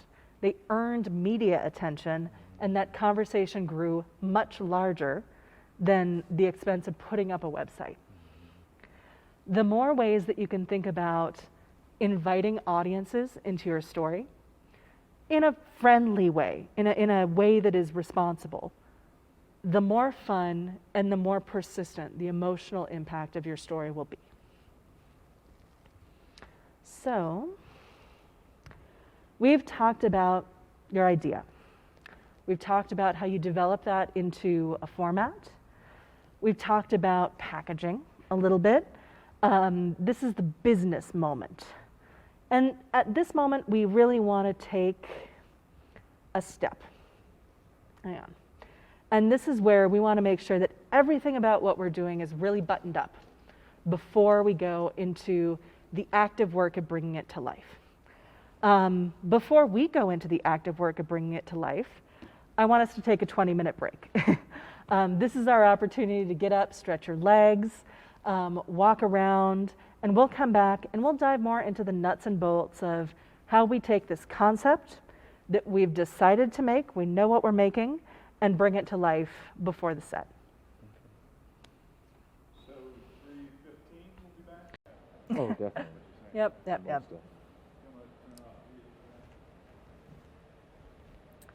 All right. Okay, and we are back. Thank you all. Very excited to take our ideas that we have turned into treatments and pitch decks, and we've started exploring who is our audience and how do they interact. We've talked about choosing a format for your script, what's going to make sense, what's going to get your point across to the audience and play with them in the most effective way, what's going to be the most compelling way to tell this story. Now we're going to be talking about the next step in the process. Before we move from our ideation, development, and packaging, we are at the point where most projects fall apart. We've got our idea, we've got our team, but most projects don't come to life, not because they're bad ideas. There are bad ideas. Most projects that are good ideas fall apart because they've missed something critical in their agreements and their business at this point between development and packaging and green light. So here are some questions to ask yourself. How do you plan to structure the business of your production? There's a sort of standard process for, let's say, a Japanese animation, to incorporate an LLC around the production of that specific project? If you are a general partnership, have you made a contract with your partners that delineate your terms? Who owns the intellectual property, and do you have all of the rights to use it? If it's an original, how have you registered that? The WGA has a great registry where you can say, I came up with this idea and register it for posterity, but that does not necessarily mean that someone with a similar idea is not similarly protected. And ultimately, paperwork is how you stay friends with your partners. The clearer your agreements, the more that those are shown in documents that are referenceable and agreed to together, the easier it's going to be to structure all of the complex resourcing and income and revenue and royalties and staffing that's about to come into the world of your project. So who wants to work with you and how will determine some of those points, but who has the original rights to the idea? Do you need to work with people for life rights or establish those rights in a specific way? And what is the documentation you have of the things you've spoken through with your partners that you can reference that show how the project is structured? This is also a moment where all of those goals that you've written down for yourself get enshrined in both contract language and also the pieces that you've pitched out to the bigger partners that are ready to give you the resources to bring the project to light, right? So again, this is a critical moment, but it's also exciting because it's where you start looking at making the work. You've been planning and designing and structuring and fussing around with the artistic parts of it up until this point. Now you're ready to start making it in practice.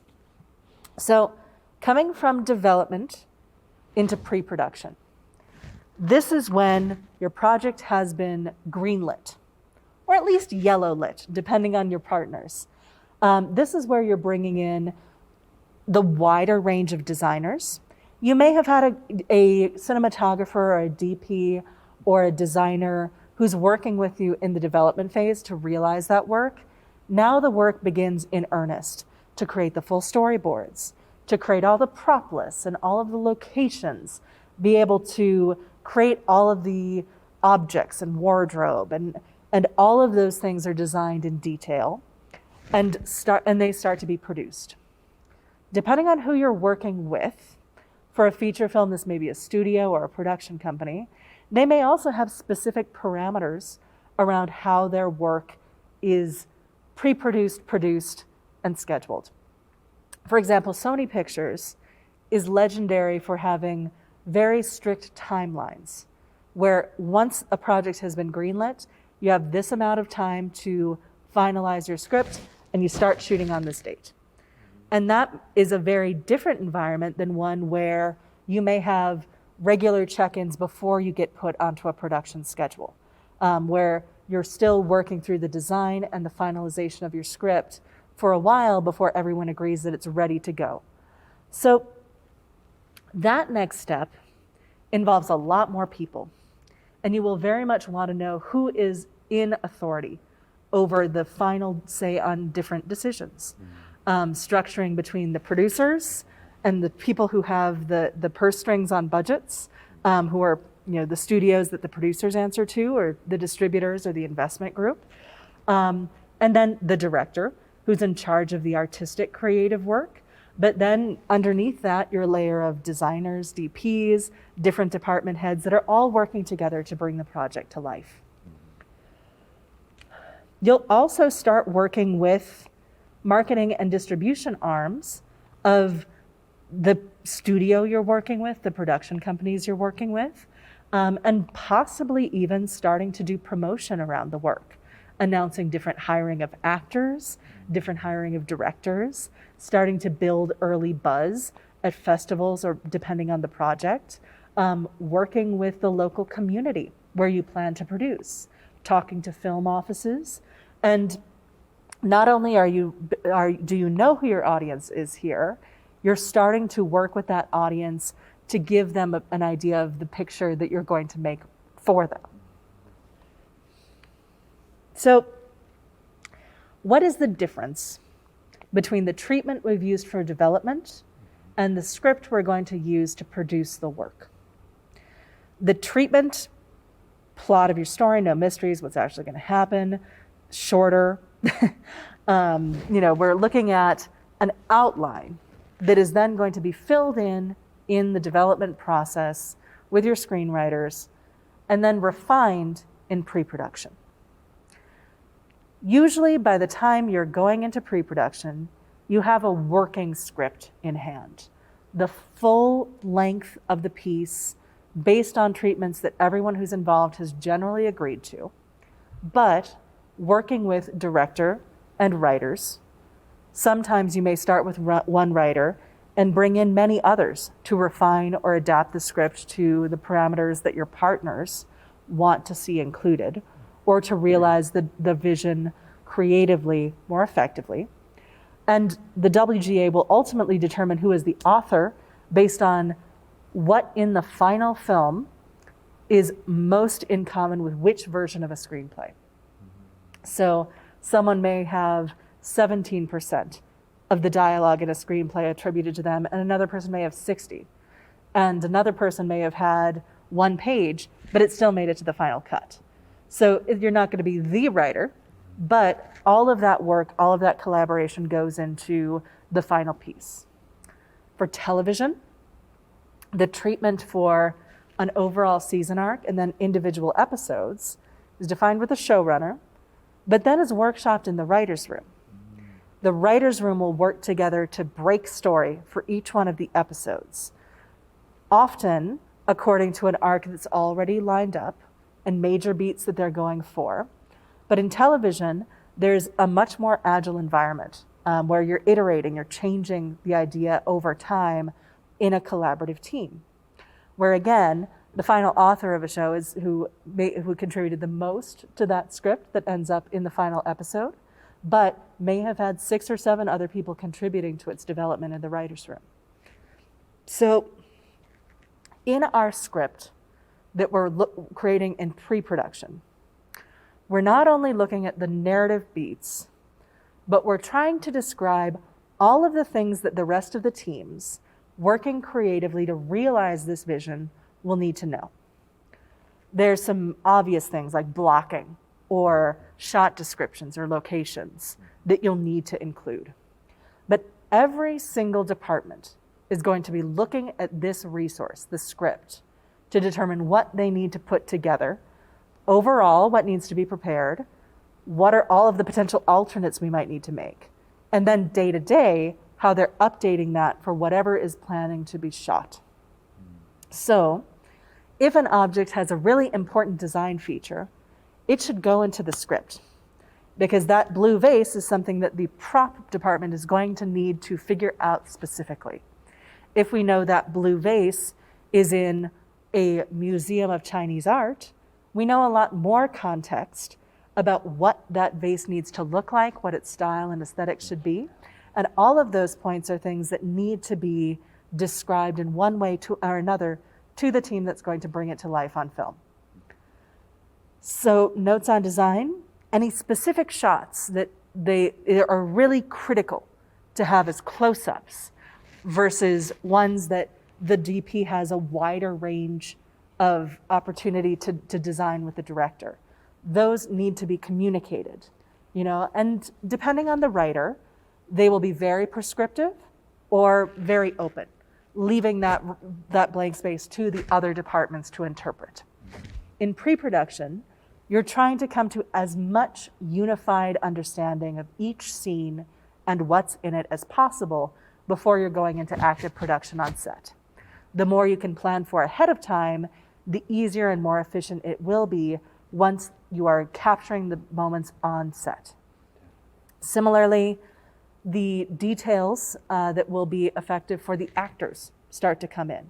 Not only the direction of the actors and how they're going to walk around in different locations, but things that the actor may be feeding back into the system about how they're developing their character internally, For example, in Pirates of the Caribbean, Johnny Depp had a different story about Jack Sparrow for each bead in Jack Sparrow's hairstyle.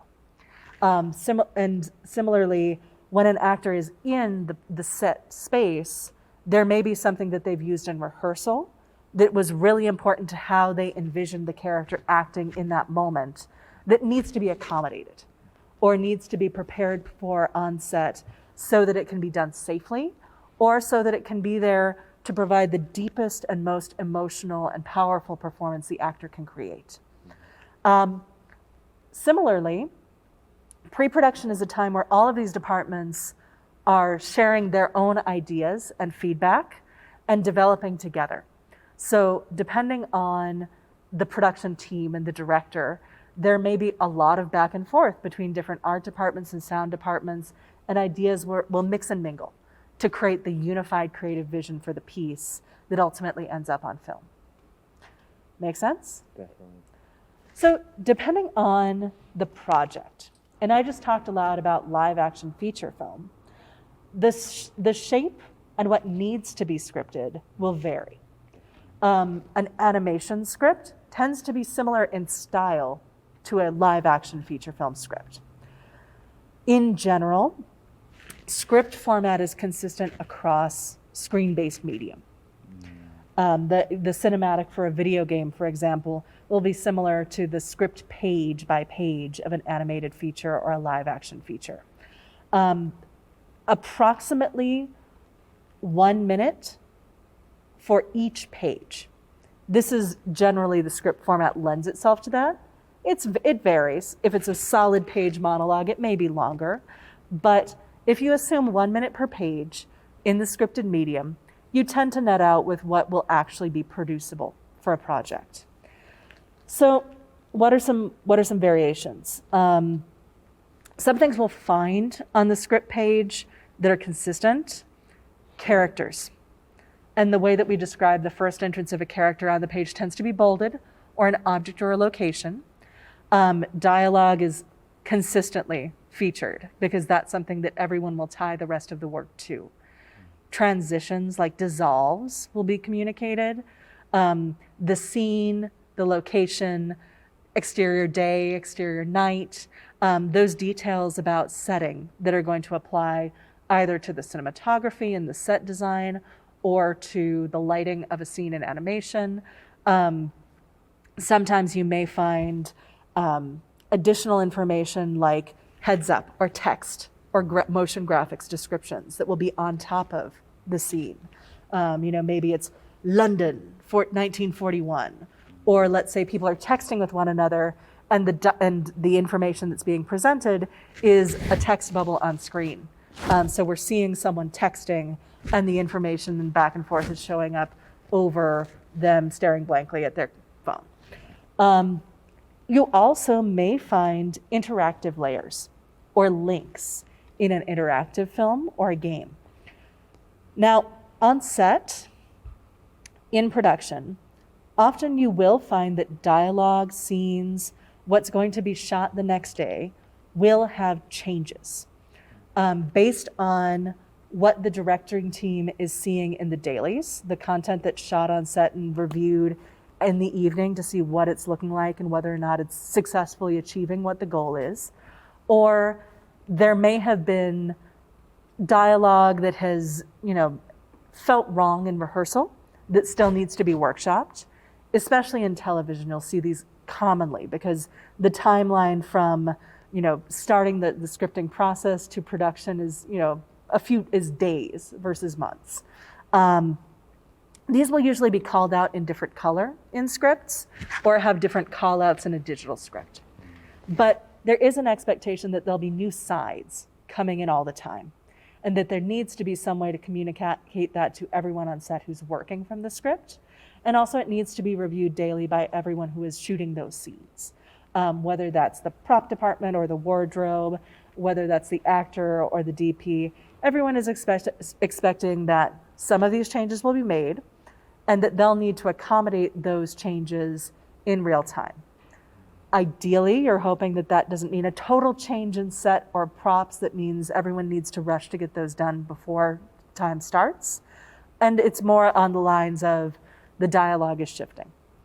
And that's sort of the goal of pre-production, to be able to provide as much opportunity for those changes and as much opportunity to refine before time is of the essence, to limit the impact of those daily changes on the structural framework in which the acting and the presentation of the scene is done. So in advertising, a script may be 2 to 3 pages for a 2 to 3 minute shoot. For feature films, 120 pages. For a television series, maybe 60, right? It falls down to that 1 minute per page general rule, though in practice, the only way to tell what it finally nets out at is to be on set, filming it, watching the dailies, and coming back. So let's talk about talking about these different points. What is a script process like on film? We've talked about it a little bit. For television, those writers' rooms and those updates are changing fairly often. Things may be shot asynchronously, and something that happened on set that was absolutely brilliant during this shot may affect a later shoot and update the whole thing. When we're thinking about games, we're thinking about a totally different methodology of scripting, even though a lot of it is the same. Outside of cinematic passive moments, we're talking about a much larger script environment and one with a lot more potential paths. With the player at the center of the experience, making choices within the experience, it provides a lot more variability. So we talk about what's called branching narratives, where we have one linear storyline, beginning, middle, and end for a feature film. And that's our center line in this diagram. Usually in a branch narrative, we provide major beats that happen regardless of player choice and allow for areas of player choice to dictate the scenes between those major beats. This makes a producible campaign in a video game because the constraints for most of these virtual environments are not artistic, they're practical. Even with years and thousands of people and millions of dollars to make these projects, they need to be structured in a way that you can plan to produce the outcome of.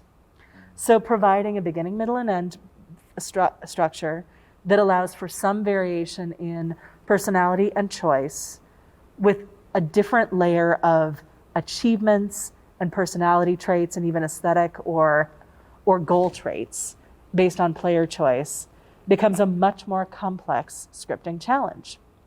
The same applies to an interactive feature like Netflix's Bandersnatch or the interactive piece that they did with Puss in Boots. You're thinking about this in terms of what are the number of branches we can create, and branches are exponential. Every time you have one, the next time you have two more, and so on, until you have an incredibly complex branch environment that needs to be supported by some sort of decision-making software system. Now, this can be a really satisfying type of environment for storytelling, or it can be one that feels tedious to the audience. And this is an area where figuring out what level of activity, what level of story direction is going to be most successful, and how is it going to be emotionally satisfying on the tail end. Many branch storylines feel like the payoff isn't enough. So the path that you chose may have been, the same amount of satisfying as if you had not been making choices in the process. And fine-tuning that takes a lot more user testing. It takes a lot more direct feedback from your audience to sort out. Going back up to our different scripting models, web series and shorts are really strong options for emerging filmmakers now. There are more opportunities to have a short film scene or to even, heaven forbid, make money off a short film than have ever existed before in the medium. And there are some groups like Dust that are actively looking for shorts from emerging artists in the science fiction genre. They create an anthology playlist that they then license out into larger budget productions. They are looking for this kind of work all the time.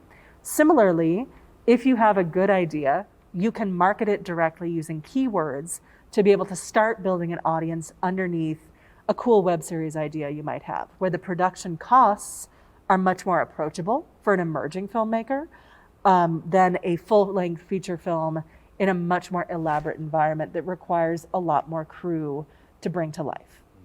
Great options to be able to start telling stories, experiment, and bringing things to life in a way that audiences can see and you can learn from, either in future episodes of a series, future seasons, or future work that you are in development on once you put those points out.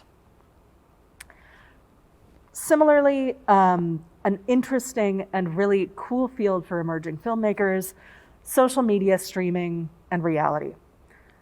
One of the most innovative scripting concepts I've seen in the past few years is actually a YouTube original series called Escape the Night.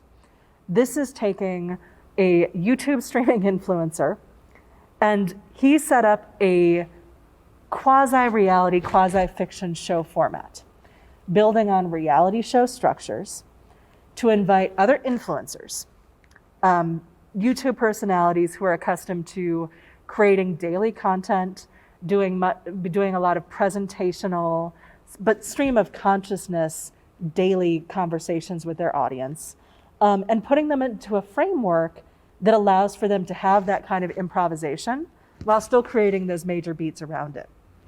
So in Escape the Night, the host, Joey Christopher, brings a group of influencers into a haunted house that's almost like an escape room, where things are going to happen that allows for us to all live our fantasy of a bunch of influencers being attacked by zombies and vampires, and gets the results in a real-time documentation of what's happening that's very authentic, with authentic reactions, but also allows for the influencers themselves to be able to give feedback and context in a presentational environment that makes sense based on their formats.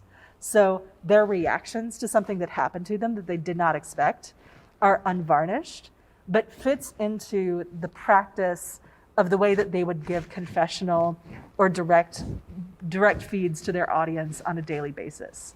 It is hugely, hugely funny, and ran for multiple seasons, where they kept having to find new ways to create surprise, more elaborate and rich storylines, but also merge some of these reality formats with social media formats. Again, who is your audience? What do? They watch these people on daily presentational streaming content. How can you put that into a novel format that does something bigger? How do you create a bigger show that's, not asking someone who is more of a host, more of a presenter style, personality to suddenly become a deep method actor? Yeah. Just not going to fit. How do you take what's great about that format and innovate on it in a way that ends up being really satisfying for your audience? Really, I think that this is something that I recommend, even if you don't love influencers and you don't care about watching them being chased by vampires. It's worth a watch just because the structure of the scripting is so thought through. And I think that you will laugh and enjoy it. And finally, advertising. We've talked a lot about the way that advertising is really short form.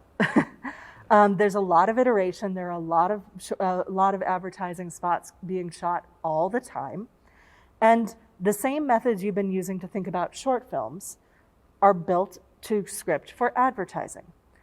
The core goals tend to be promotional. They tend to align with information that is already accessible.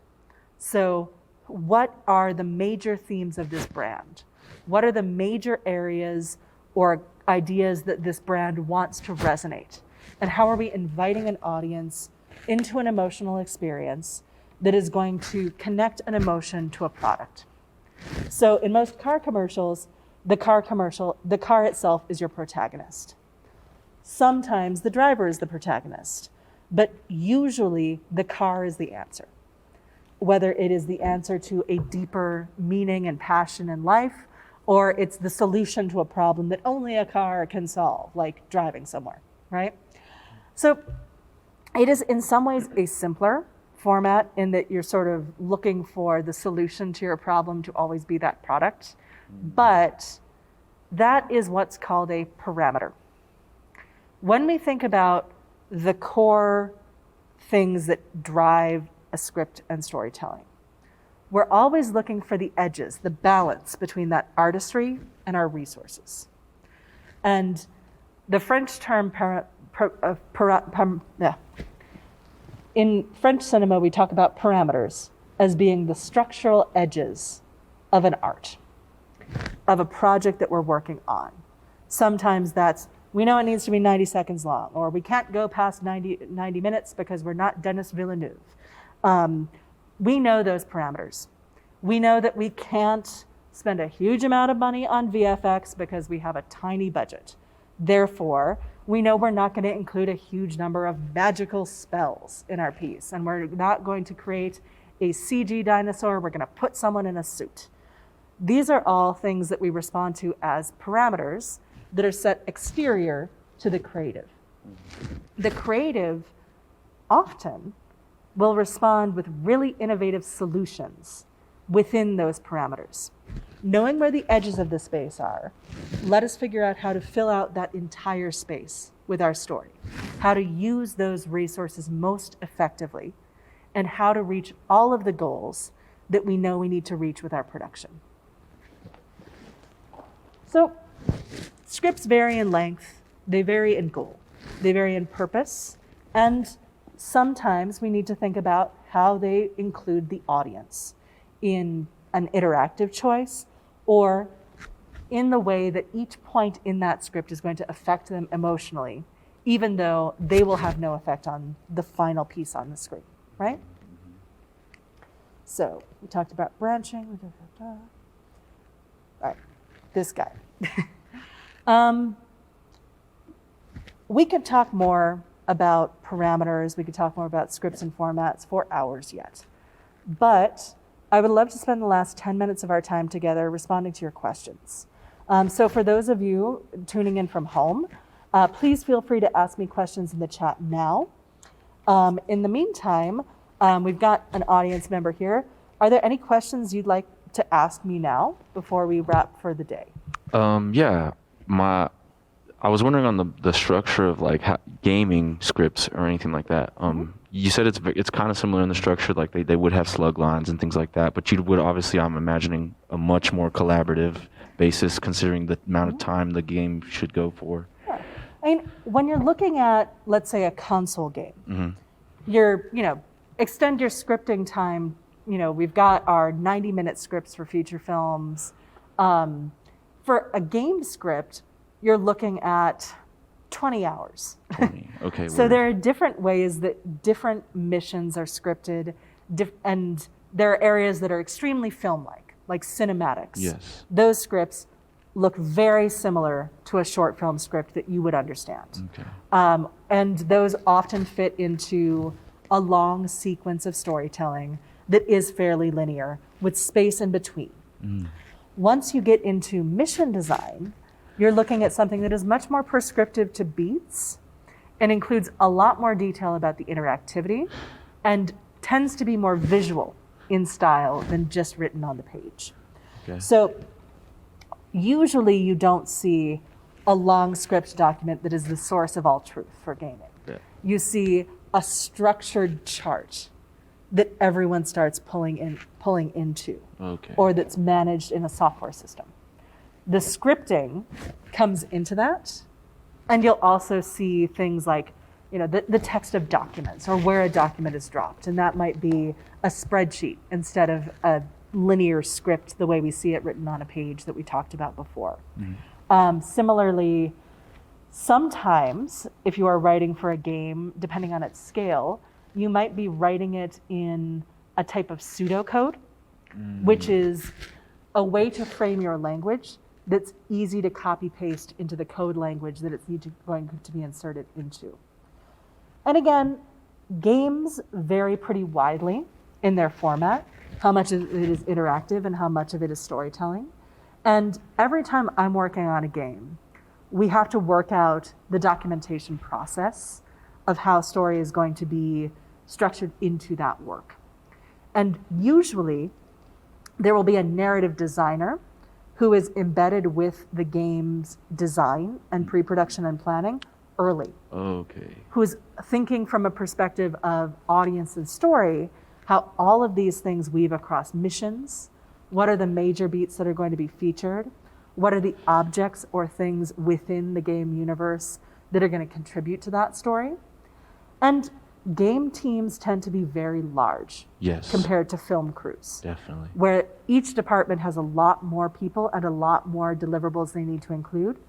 Again, because we're talking about including an audience in many more hours of story, many more hours of immersive play than we get with a film or a television show even.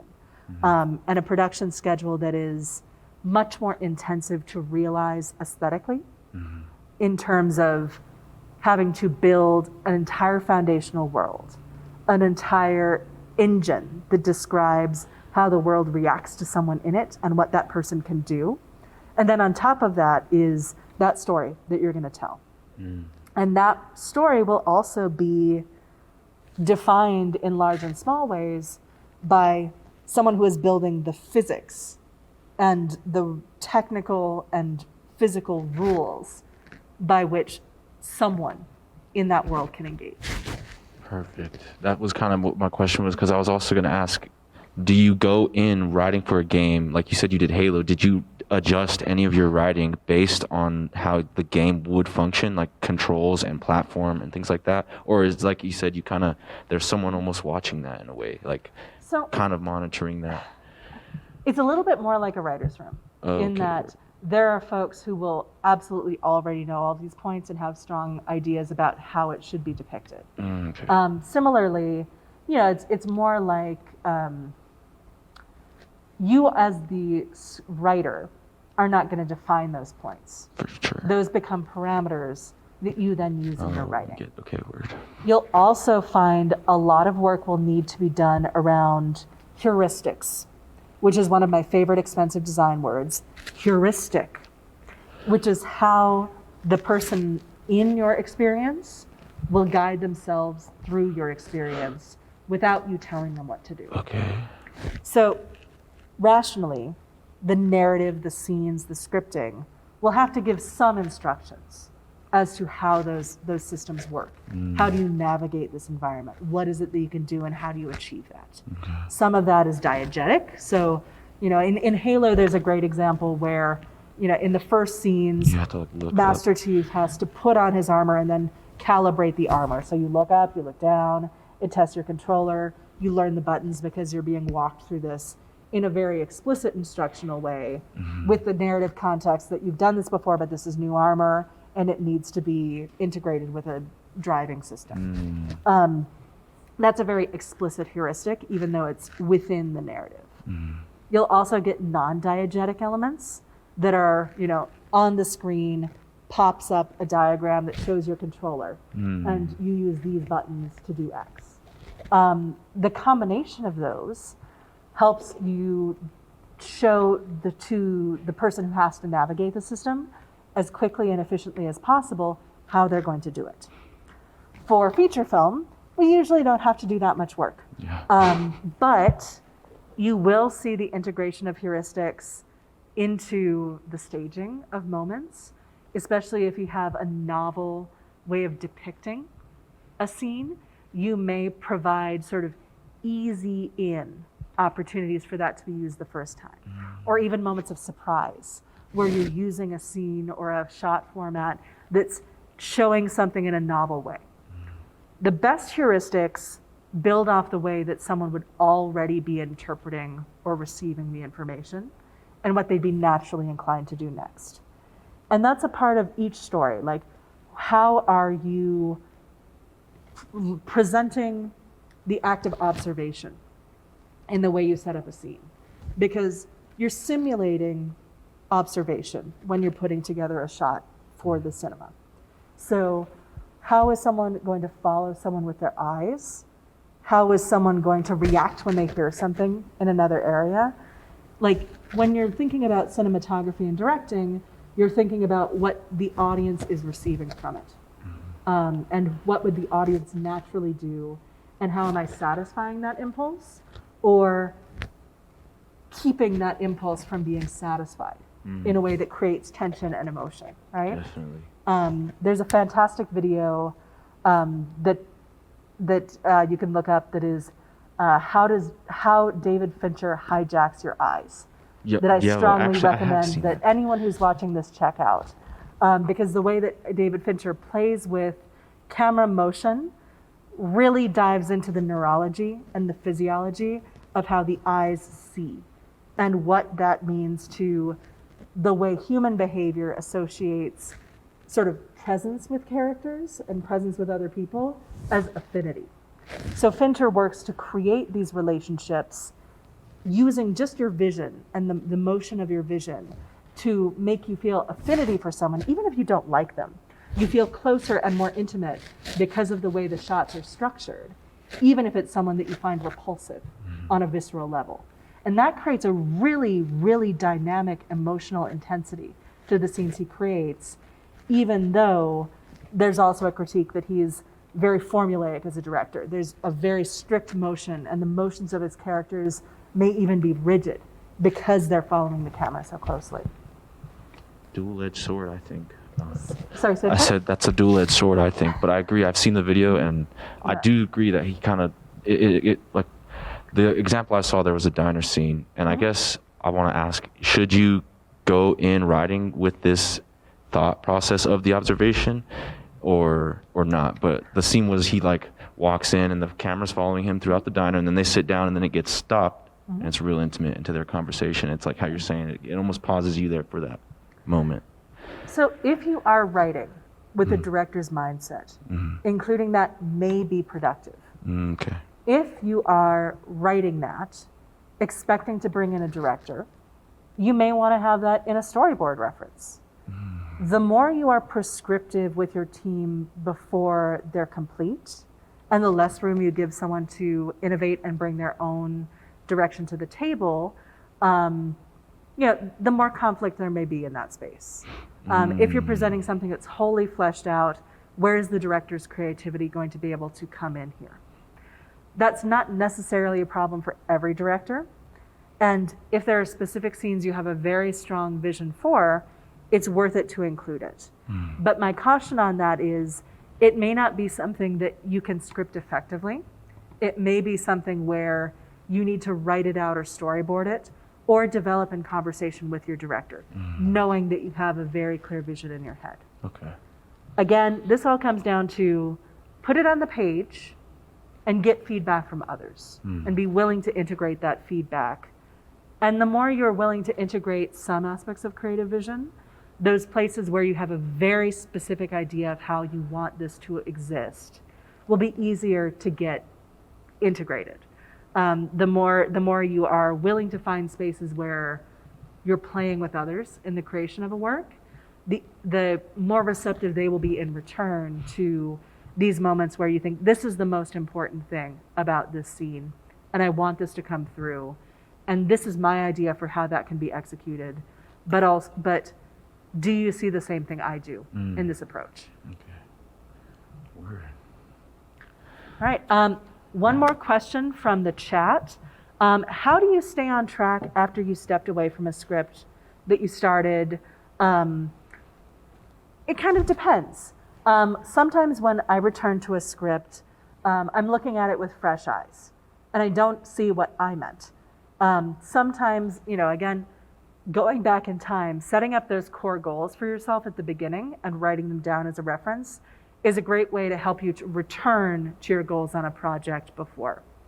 Sometimes the project, when you look at it again, you can get back to that flow. You can get back to that idea and vision for that project that you had, that you started and then stopped because life happened to you.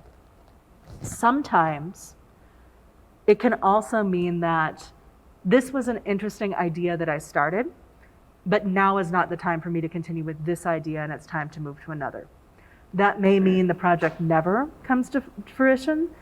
It may mean that it's something you return to in a few months or a few years, and suddenly your aha kicks back in. My recommendation is to listen to your own instincts about where you're at with a script. If you have, specific deadlines around it, try and push ahead and see if you can get back into that flow. Structure it, outline it, see if you can architect the path in different ways rather than dive directly into dialogue. Or write some terrible dialogue and then go back and edit it. Do what you need to get back into the feeling of writing it that works for you. But if it is something that is your project, a lot of projects take a very long time to complete because you will be interested in a variety of different things throughout your life. You may be working in greater intensity in different periods. Life may come up that distracts you in different ways from your artistic pursuits. And the trick is just to not quit overall. You might be taking a break from this project or resting because the muse is not speaking to you right now, but continue to plug away at the piece over time. That's what happened for James Cameron on Avatar. He started writing it when he was working on set as a truck driver, as a young emerging creator, and it took him over 20 years to create because he made a lot of movies in that time. He lived a lot of life in that time. It's absolutely valid for these things to take time, and it's not necessarily bad that it takes a while for it to come to its fullest artistic realization. Now, anything you can do to reduce your intimidation to writing it is also good. Take the time to take walks if you can't sit and do it. Figure out another method to explore the story, visual, practice, building a block city with toys. Whatever it is that helps you get back into the feeling of the story world. But also recognizing sometimes this just isn't the moment for me to be working on this project. I hope that helps. I'm looking forward to hearing back from all of you. You can, again, reach me at Caitlin Burns at Twitter. You can reach me on LinkedIn. I'm always excited to talk more about projects you have in progress. And I hope you'll ask me any additional questions that come up for you after viewing this video. Thank you for joining me today. Thank you so much, Caitlin. We really appreciate you being here. And we will be posting this video after the first of the year on the CNM YouTube channel. We'll send out some publicity about that so you can take a look at it after the fact because it's so dense and thick with information. It's like I want to go back and listen and watch again. And I look forward to hearing from all of you in the future when this is posted to YouTube. I will still be at that Twitter address. You'll still be able to access this deck through that QR code. And I want to hear what you're working on. It is one of my greatest pleasures to talk to people who are working on creative projects and hear what's out there because I love hearing new perspectives and I love being an audience. So it's one of the best gifts you can give me. I want to give a shout out to the CNM Foundation who helped make this series possible, Wide Angle Wednesdays. Andrew Spears, thank you very much for being our webmaster. Matt Wade, our production tech, thank you very much for helping out. And everybody else that helped with Wide Angle Wednesdays. And Caitlin Burns, thank you so much. Yay, thank you all for being here.